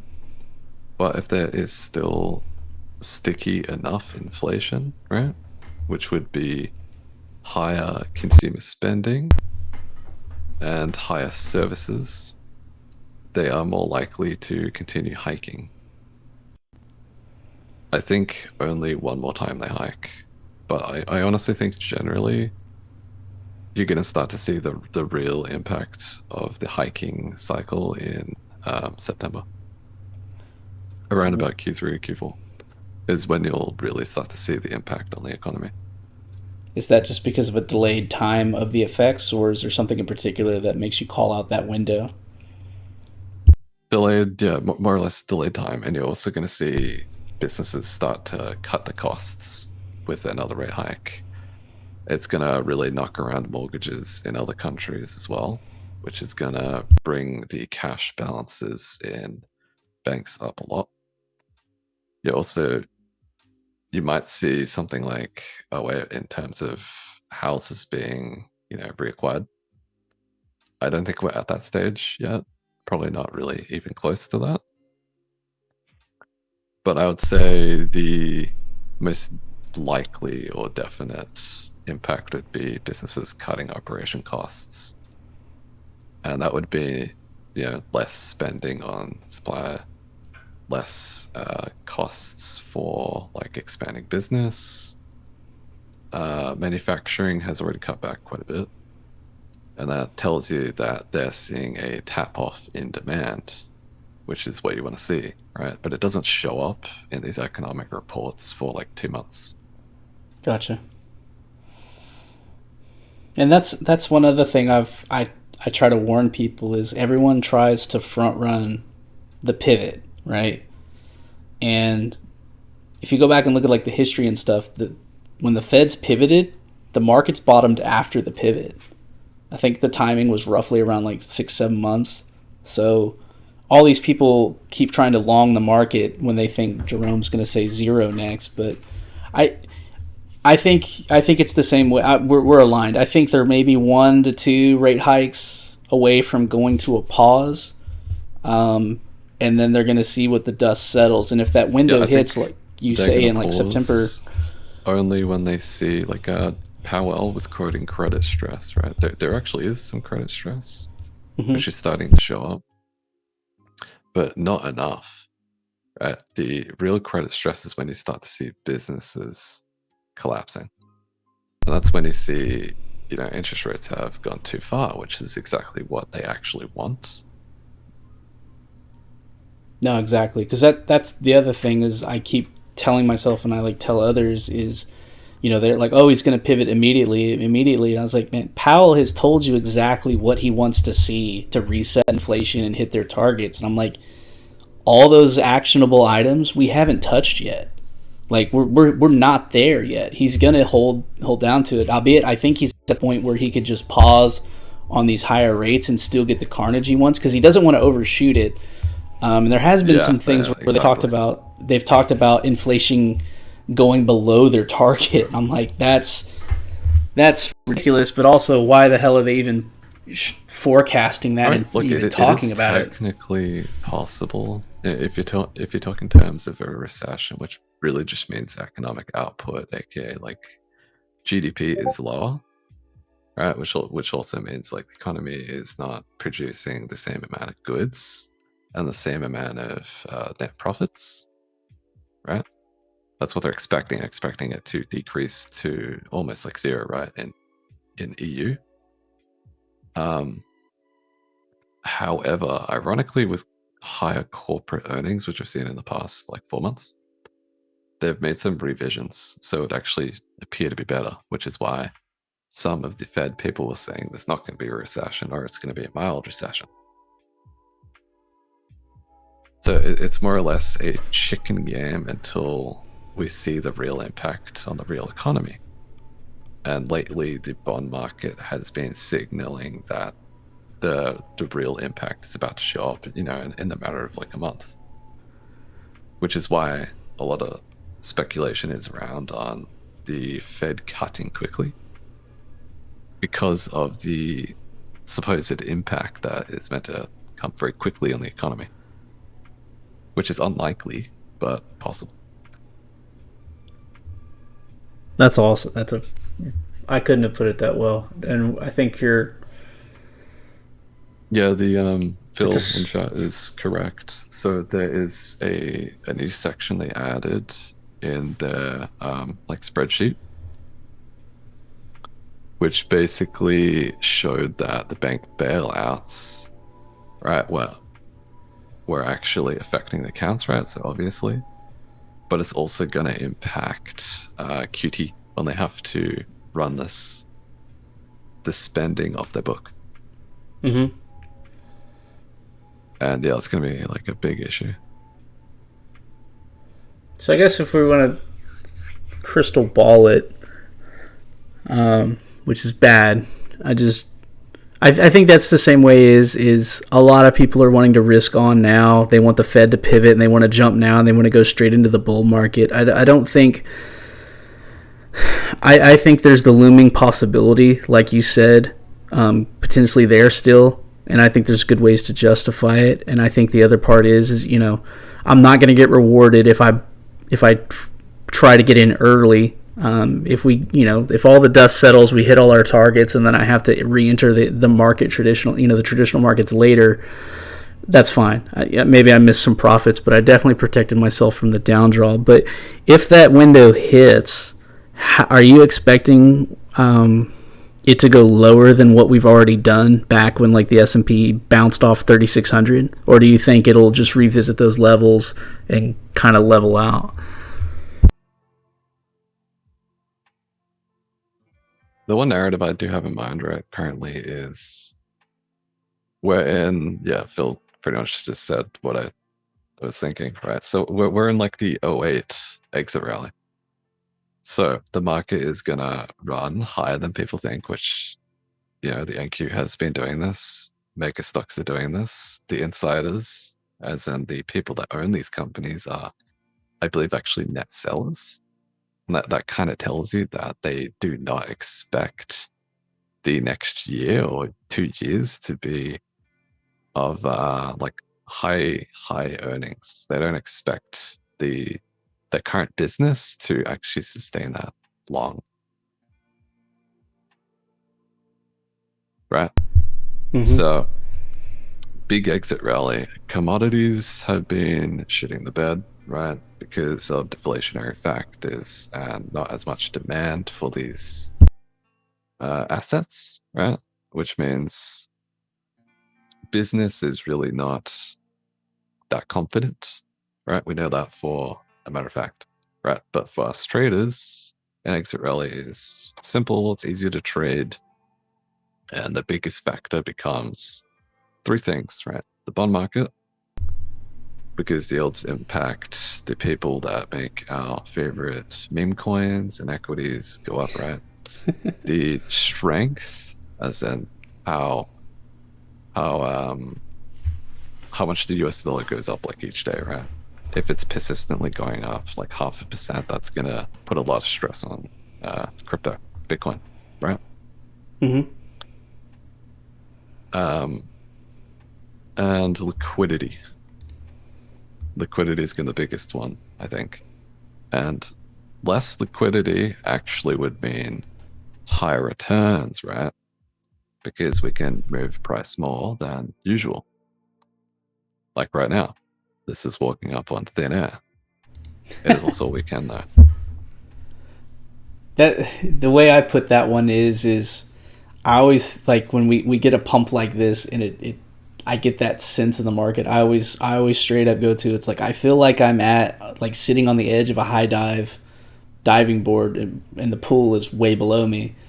It's like I fear because it's one thing is like we really haven't had a huge like Black Swan or a Deathwick in a very very long time. Maybe that's because some of these market makers like Alameda are gone, that used to facilitate that. But that's one of the things I've always been like, pump your brakes. Don't We're not in the full blown market where it's just up only and everything's crazy. Because like you said, is the liquidity's been getting Worse. really odd, like to trade. Like it's getting I worse, and thought it was it's actually back like a month ago. There was really good liquidity, then it just disappeared. And then I realized, oh, someone was just exiting the market. facilitate my pump. Get me out. Literally, it's pain. Yeah, But yeah, you can see right now, this is Binance desks facilitating this move. Like it moves with a 1-to-1 correlation with each of these pumps. It's BUSD moving it. And you're seeing persistent outflow, basically people selling for Tether, which is not what you want to see. And derivatives have not cut any exposure, they're increasing exposure, which would mean funding is quite likely to go up.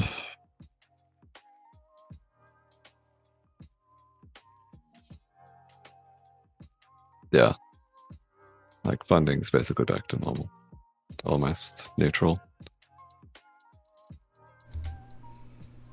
that's cool. How you look at the BUSD versus the spot or Yeah, the they do a lot of their quoting on the BUSD market.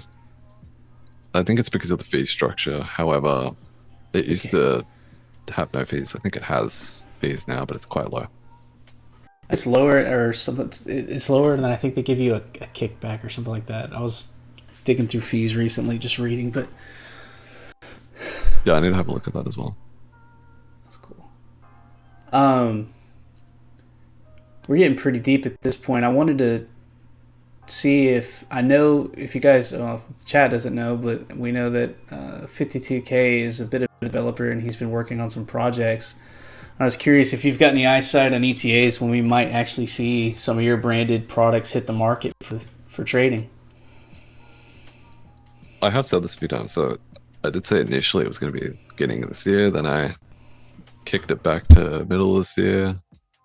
I'm hoping middle of this year. And the reason why I've been kicking it back is because behind the scenes, I've been working on an AI, right, to actually help me facilitate building not just one platform at a time, but multiple, and also multiple programs behind this, right? So I could have multiple businesses like, Transpired, Trading View, ExoCharts, and Trading Light, Sierra, all these different applications built into one space, right? Where the app actually functions without bugs.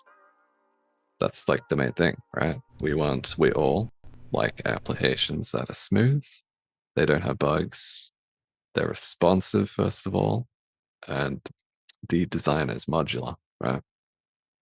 And since I am the only developer, I don't have a team of like 100 other developers like someone like Meta, right? And yeah, I agree with the guy that says we demand liquidity. I agree with that one. Not That's the liquid, not the algorithm part though. that We is have so cool. AI is, yeah, it's going to help developers a lot, I think, in the future.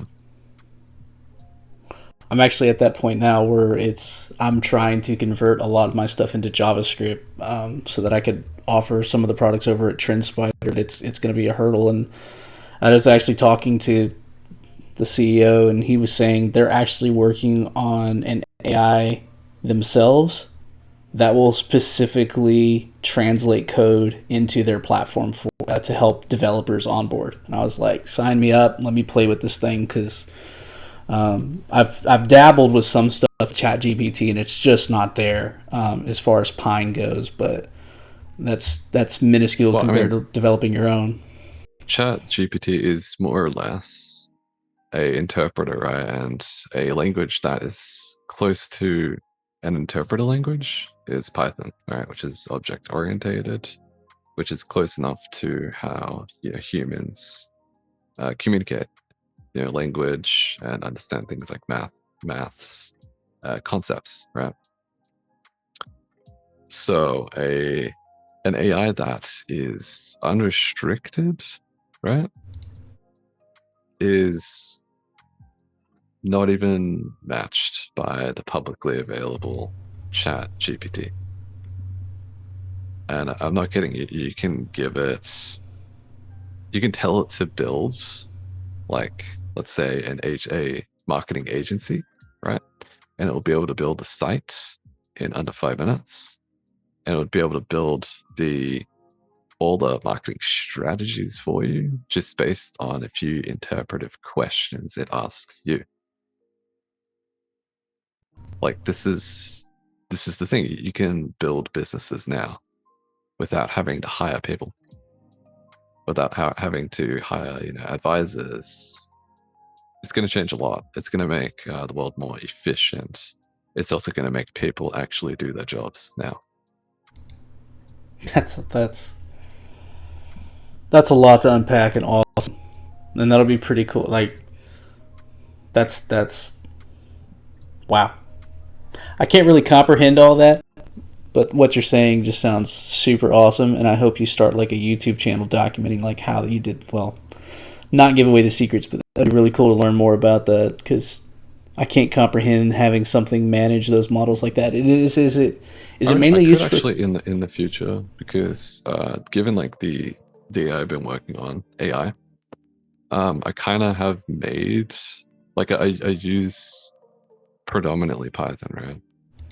But I made my own libraries, which means I have my own like syntax, right? And I Mm-hmm. could actually do a channel where I could talk about like AI and different models and stuff like that. That'd be Uh, fascinating. the languages I code in primarily is TypeScript, JavaScript, and Python. That's so cool. All right. Um, yeah, I would absolutely love to see that, and I look forward to seeing your products because I know I've was you a DM just bugging you to see when it's coming because I want to see it all. Um, Yeah, and and I got like a lot to do. I, I'm probably going to be like very busy until like 2025. it's a good thing to be busy though. I'll never hate on that. It's good having workload, especially with people wanting like you have a very unique way to look at stuff, and I've gone through the same challenges of like I could spot something I want to see, but the tools aren't there that I really want. So it'll be really cool to see what you do with like the stuff you build from scratch, specifically like how you're looking at this stuff. So I can't wait to see it, and there'll have to be Yeah, definitely no, some tutorials, and yeah, I'll watch all of them to the T. yeah, I'll But definitely do that.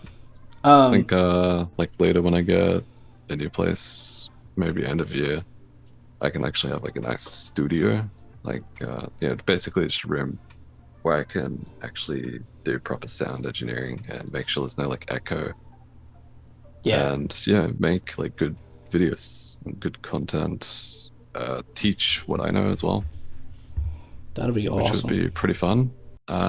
There is a question in chat about liquidity. So, and whales. I know most whales actually market into the book primarily because they don't usually care to take like the time to hide their positions. Like when they're actually buying like an altcoin, for example, like a lot of them will ape into it and you see it in on chain as well. Like pretty easy to track with dbank. That's a really good site to watch some of the whale wallets. And when they start buying like altcoins, which then they sell like a week later for like a 10x. And a lot of Mev bots you can copy trade as well using dbank. But when we're talking about liquidity, the main people that need liquidity are institutional people. So that would be, I would say, the liquidity they need between current price and um,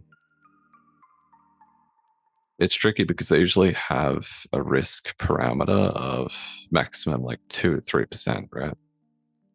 and they would need to get into these assets. So they usually TWAP over time, and that would be 10k buys at a time over a few days.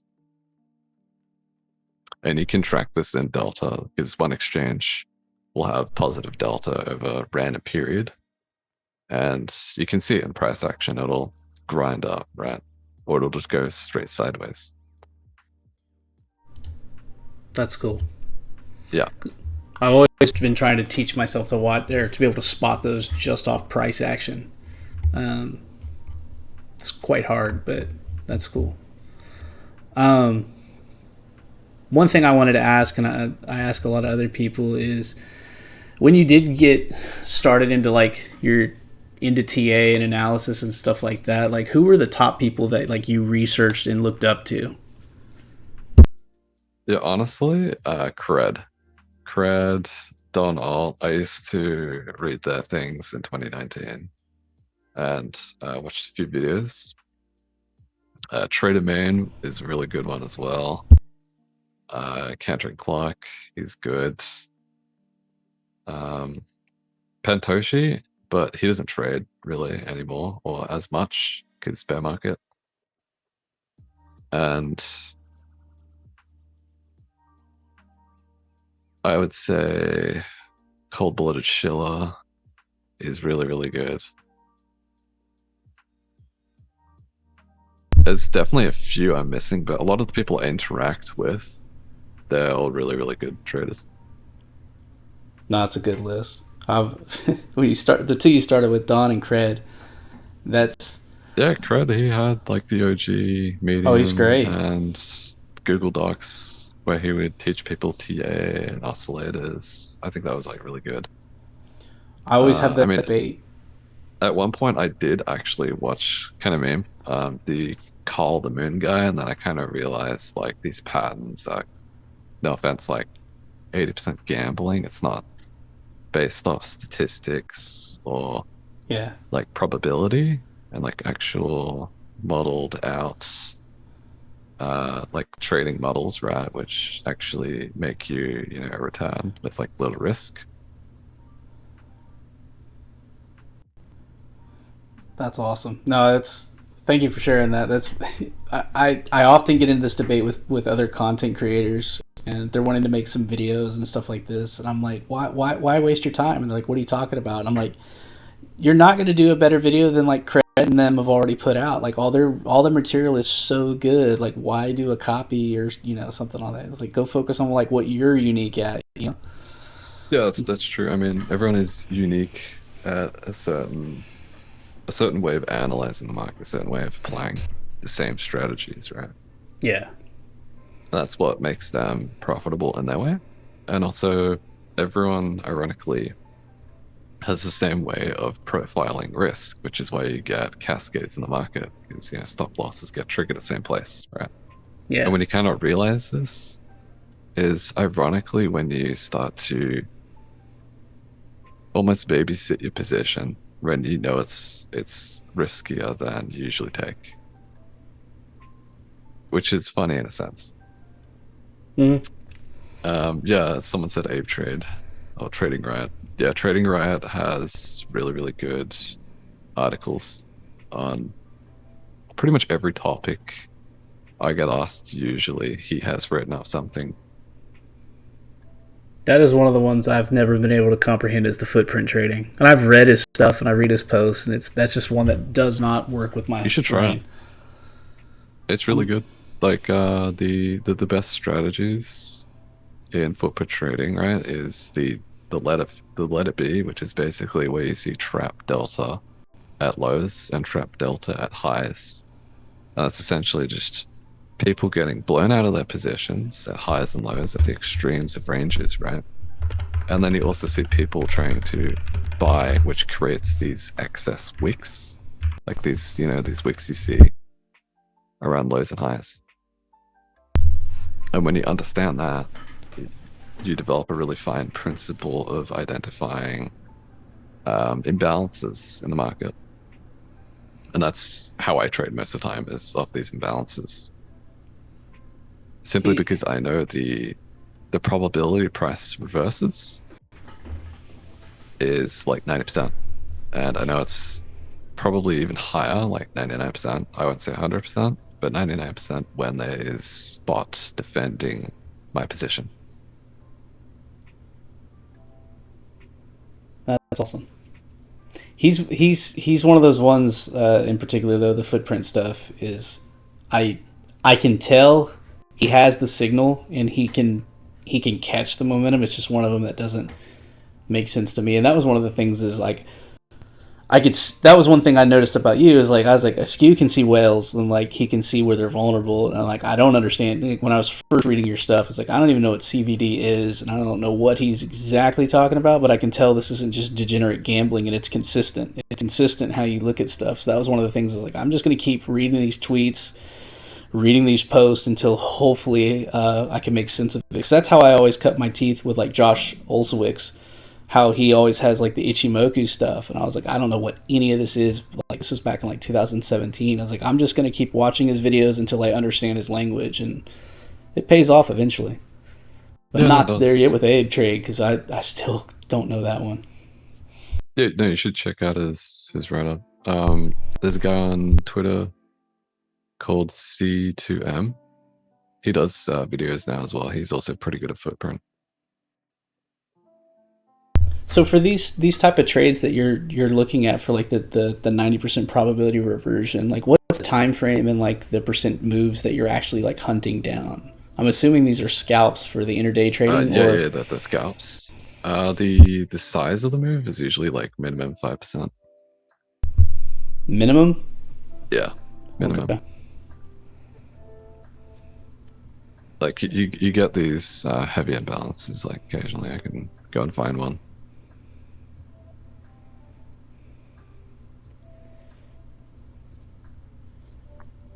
Yeah, like here's one. Like you see this really defined top here. Mm-hmm. You see constant market buying, right? Wick, wick, wick, passive supply. Then you'll see the CVD start to decline, and you see it aggressively decline here, but usually with lower liquid um, spot pairs like this one, you actually start to see the weakness first, and the price retests the same supply, right? And the CVD continues to go lower, and you start to see more delta being sold. So that's heavier market selling, right? And then you'll see the main pair catch up basically, and you get this runoff. That would have been like a 2% move, I think. You see them Fair. all the time, like this as well. This, yeah, you see market buying starting here and walk up. So for the CVD bleed off, do you care if it's BUSD or do you care if it's Tether or does it matter? Because you're I mean, basically successfully trading a low time frame BART setup, which is super hard. yeah, like BUSD can lead usually. The Okay. key thing is to see price action actually supporting this. So price action is in line with what this CVD does, what the BUSD CVD does. If it Okay. is, then that tells you that this is actually moving price. If it's not, then it's what we call absorption, which then that tells you more or less to sit out and let the move happen, or you'd get more confluence after. I can show you one of those now. That was a really nice one. Like Tether really sold this, and you had a weak higher high, not supported by the spot market at all, and a butts. A lot of these I take, like a lot of these setups. Oh yeah, this is nice. I bought spot and longed like literally right here. Mostly because of the failed auction lower. And that means you had a pretty violent drop, right? But it wasn't sustainable, right? And quickly engulfed. And then it went straight back up. And that's because we filled quite a lot of real spot demand. So it basically tapped it and price went back up. And usually when they tap this, these algorithms start market buying. And that's exactly what you saw in CBD. Except, this one sold off, which is why price went sideways here. That's where price action becomes more important. And if you have a look in the perpetual chart, this is when derivatives will start to really lead price, as you can see here. When we go sideways. Yeah. Yeah, we went sideways, but derivatives was literally just leading price. You can see, like, directly. And that's where, like, divergences in CVD becomes, like, quite nice. Like, this week, lower high. And you see it in the CVD here. But you also see there's a failed auction at this low here. Price bleeding down, wicks into demand, fails to break lower. And then the shorts essentially cut their losses, which is why you see like this gap up candle. And this is the perp that uses Bitcoin as margin, which a lot of people use for like naked hedges. And I say naked because it's collateralized in Bitcoin. So it's a higher risk than using stablecoin. That's fascinating. Yeah, I mean it's even easier if I go to like this one.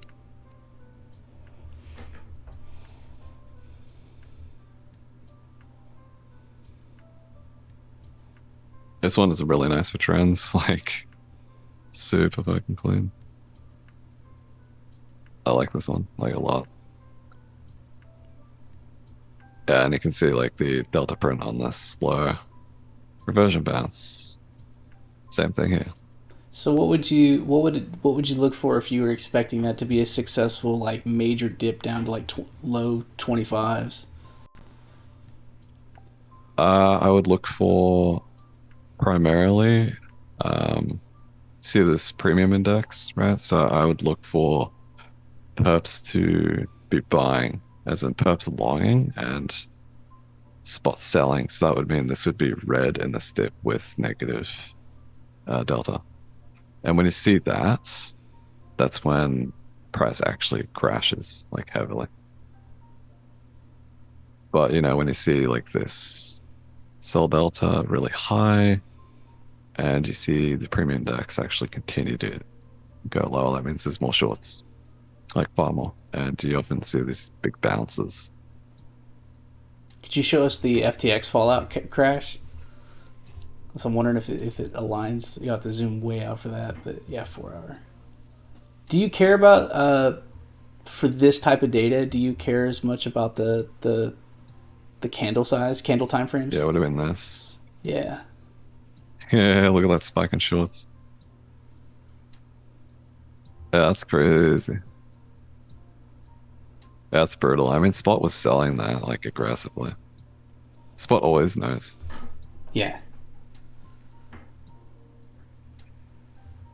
I mean, if I go back to an hour and let's like zoom all the way back, this might take like a little bit. March. I remember this. This is crazy. This was the bank FUD, I believe. But yeah, like the cleanest bottom divergence ever. So you see lower prices, and then you see the spot CBD going sideways. Well, what was interesting is this time, right? You had markets selling and you had price grinding higher and you had low premium, like really, really low premium. And like perps were discounting, I think by like $100 to $200, which is crazy, Yes. right? And then, obviously it led to a huge squeeze. And that's when it went like red, because this is perps basically getting blown out of all their shorts.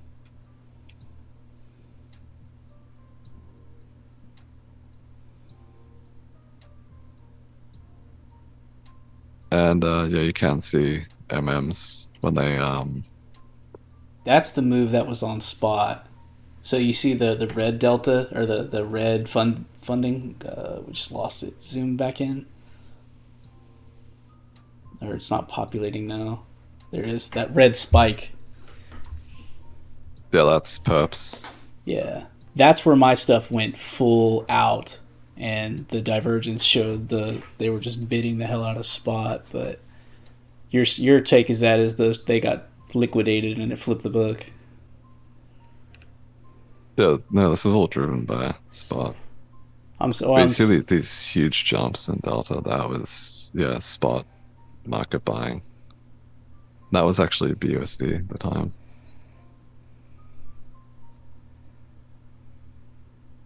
But no, like this red is futures and perpetuals trading far above spot. That oh, that that always happens after these squeezes. okay.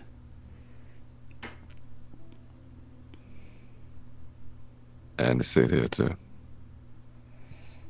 You know, I haven't looked at Bitfinex in a while. Let's have a look.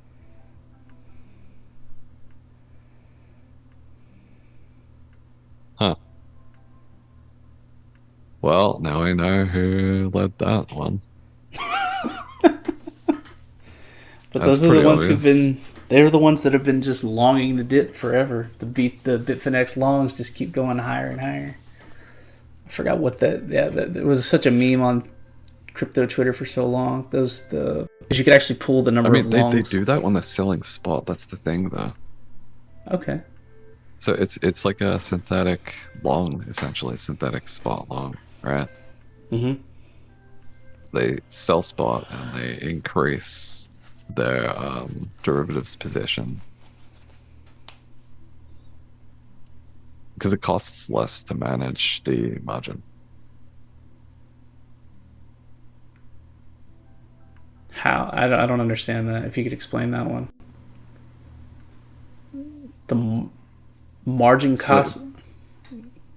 yes, yes. So the margin. So imagine a fund has 100 million, right?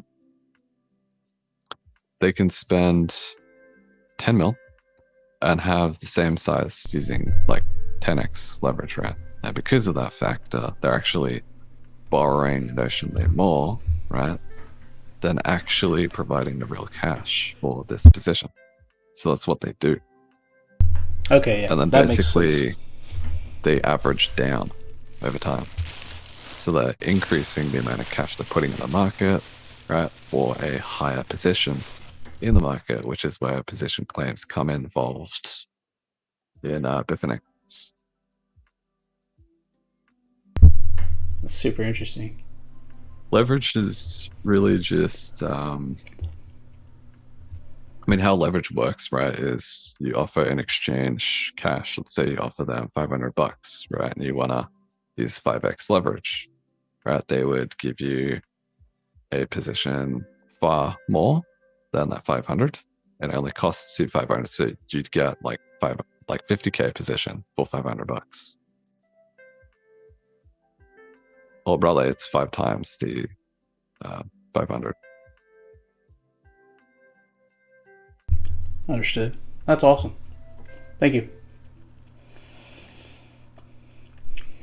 Anyway, Skew, we're coming up on 2 hours. I don't want to take up your full day. Um, Oh yeah, it's like 9 a.m. I gotta go to sleep soon. um, I guess if we could figure out a closing comments, is if there's any advice you guys have, or if you have in particular for anybody, um, going up into 2024. I would say increase your cash reserves, right? Try not to take irresponsible risk, period. And over time, increase the amount of Bitcoin you hold. So, like, basically, whenever there's like a 20% crash, buy a bit of Bitcoin and try to get more streams of income. It's like, you can have a full time job, right? You could even build businesses on the side. That's a good point. No, thank you for that. All right. Well, thanks again for coming on. I can't thank you enough. This has been super, super awesome. And frankly, you've answered a lot of questions that I've been curious about for a very long time. So thank you. Please keep us posted when you drop your set of tools that you guys have been working on or you've been working on. I look forward to it. And thanks for all who streamed in, hopped on, followed, commented in the chat. Thanks for everything. If you guys know where to find us, crypto Twitter. It's the easiest place to find all our stuff. So anyway, thanks again, Skew, and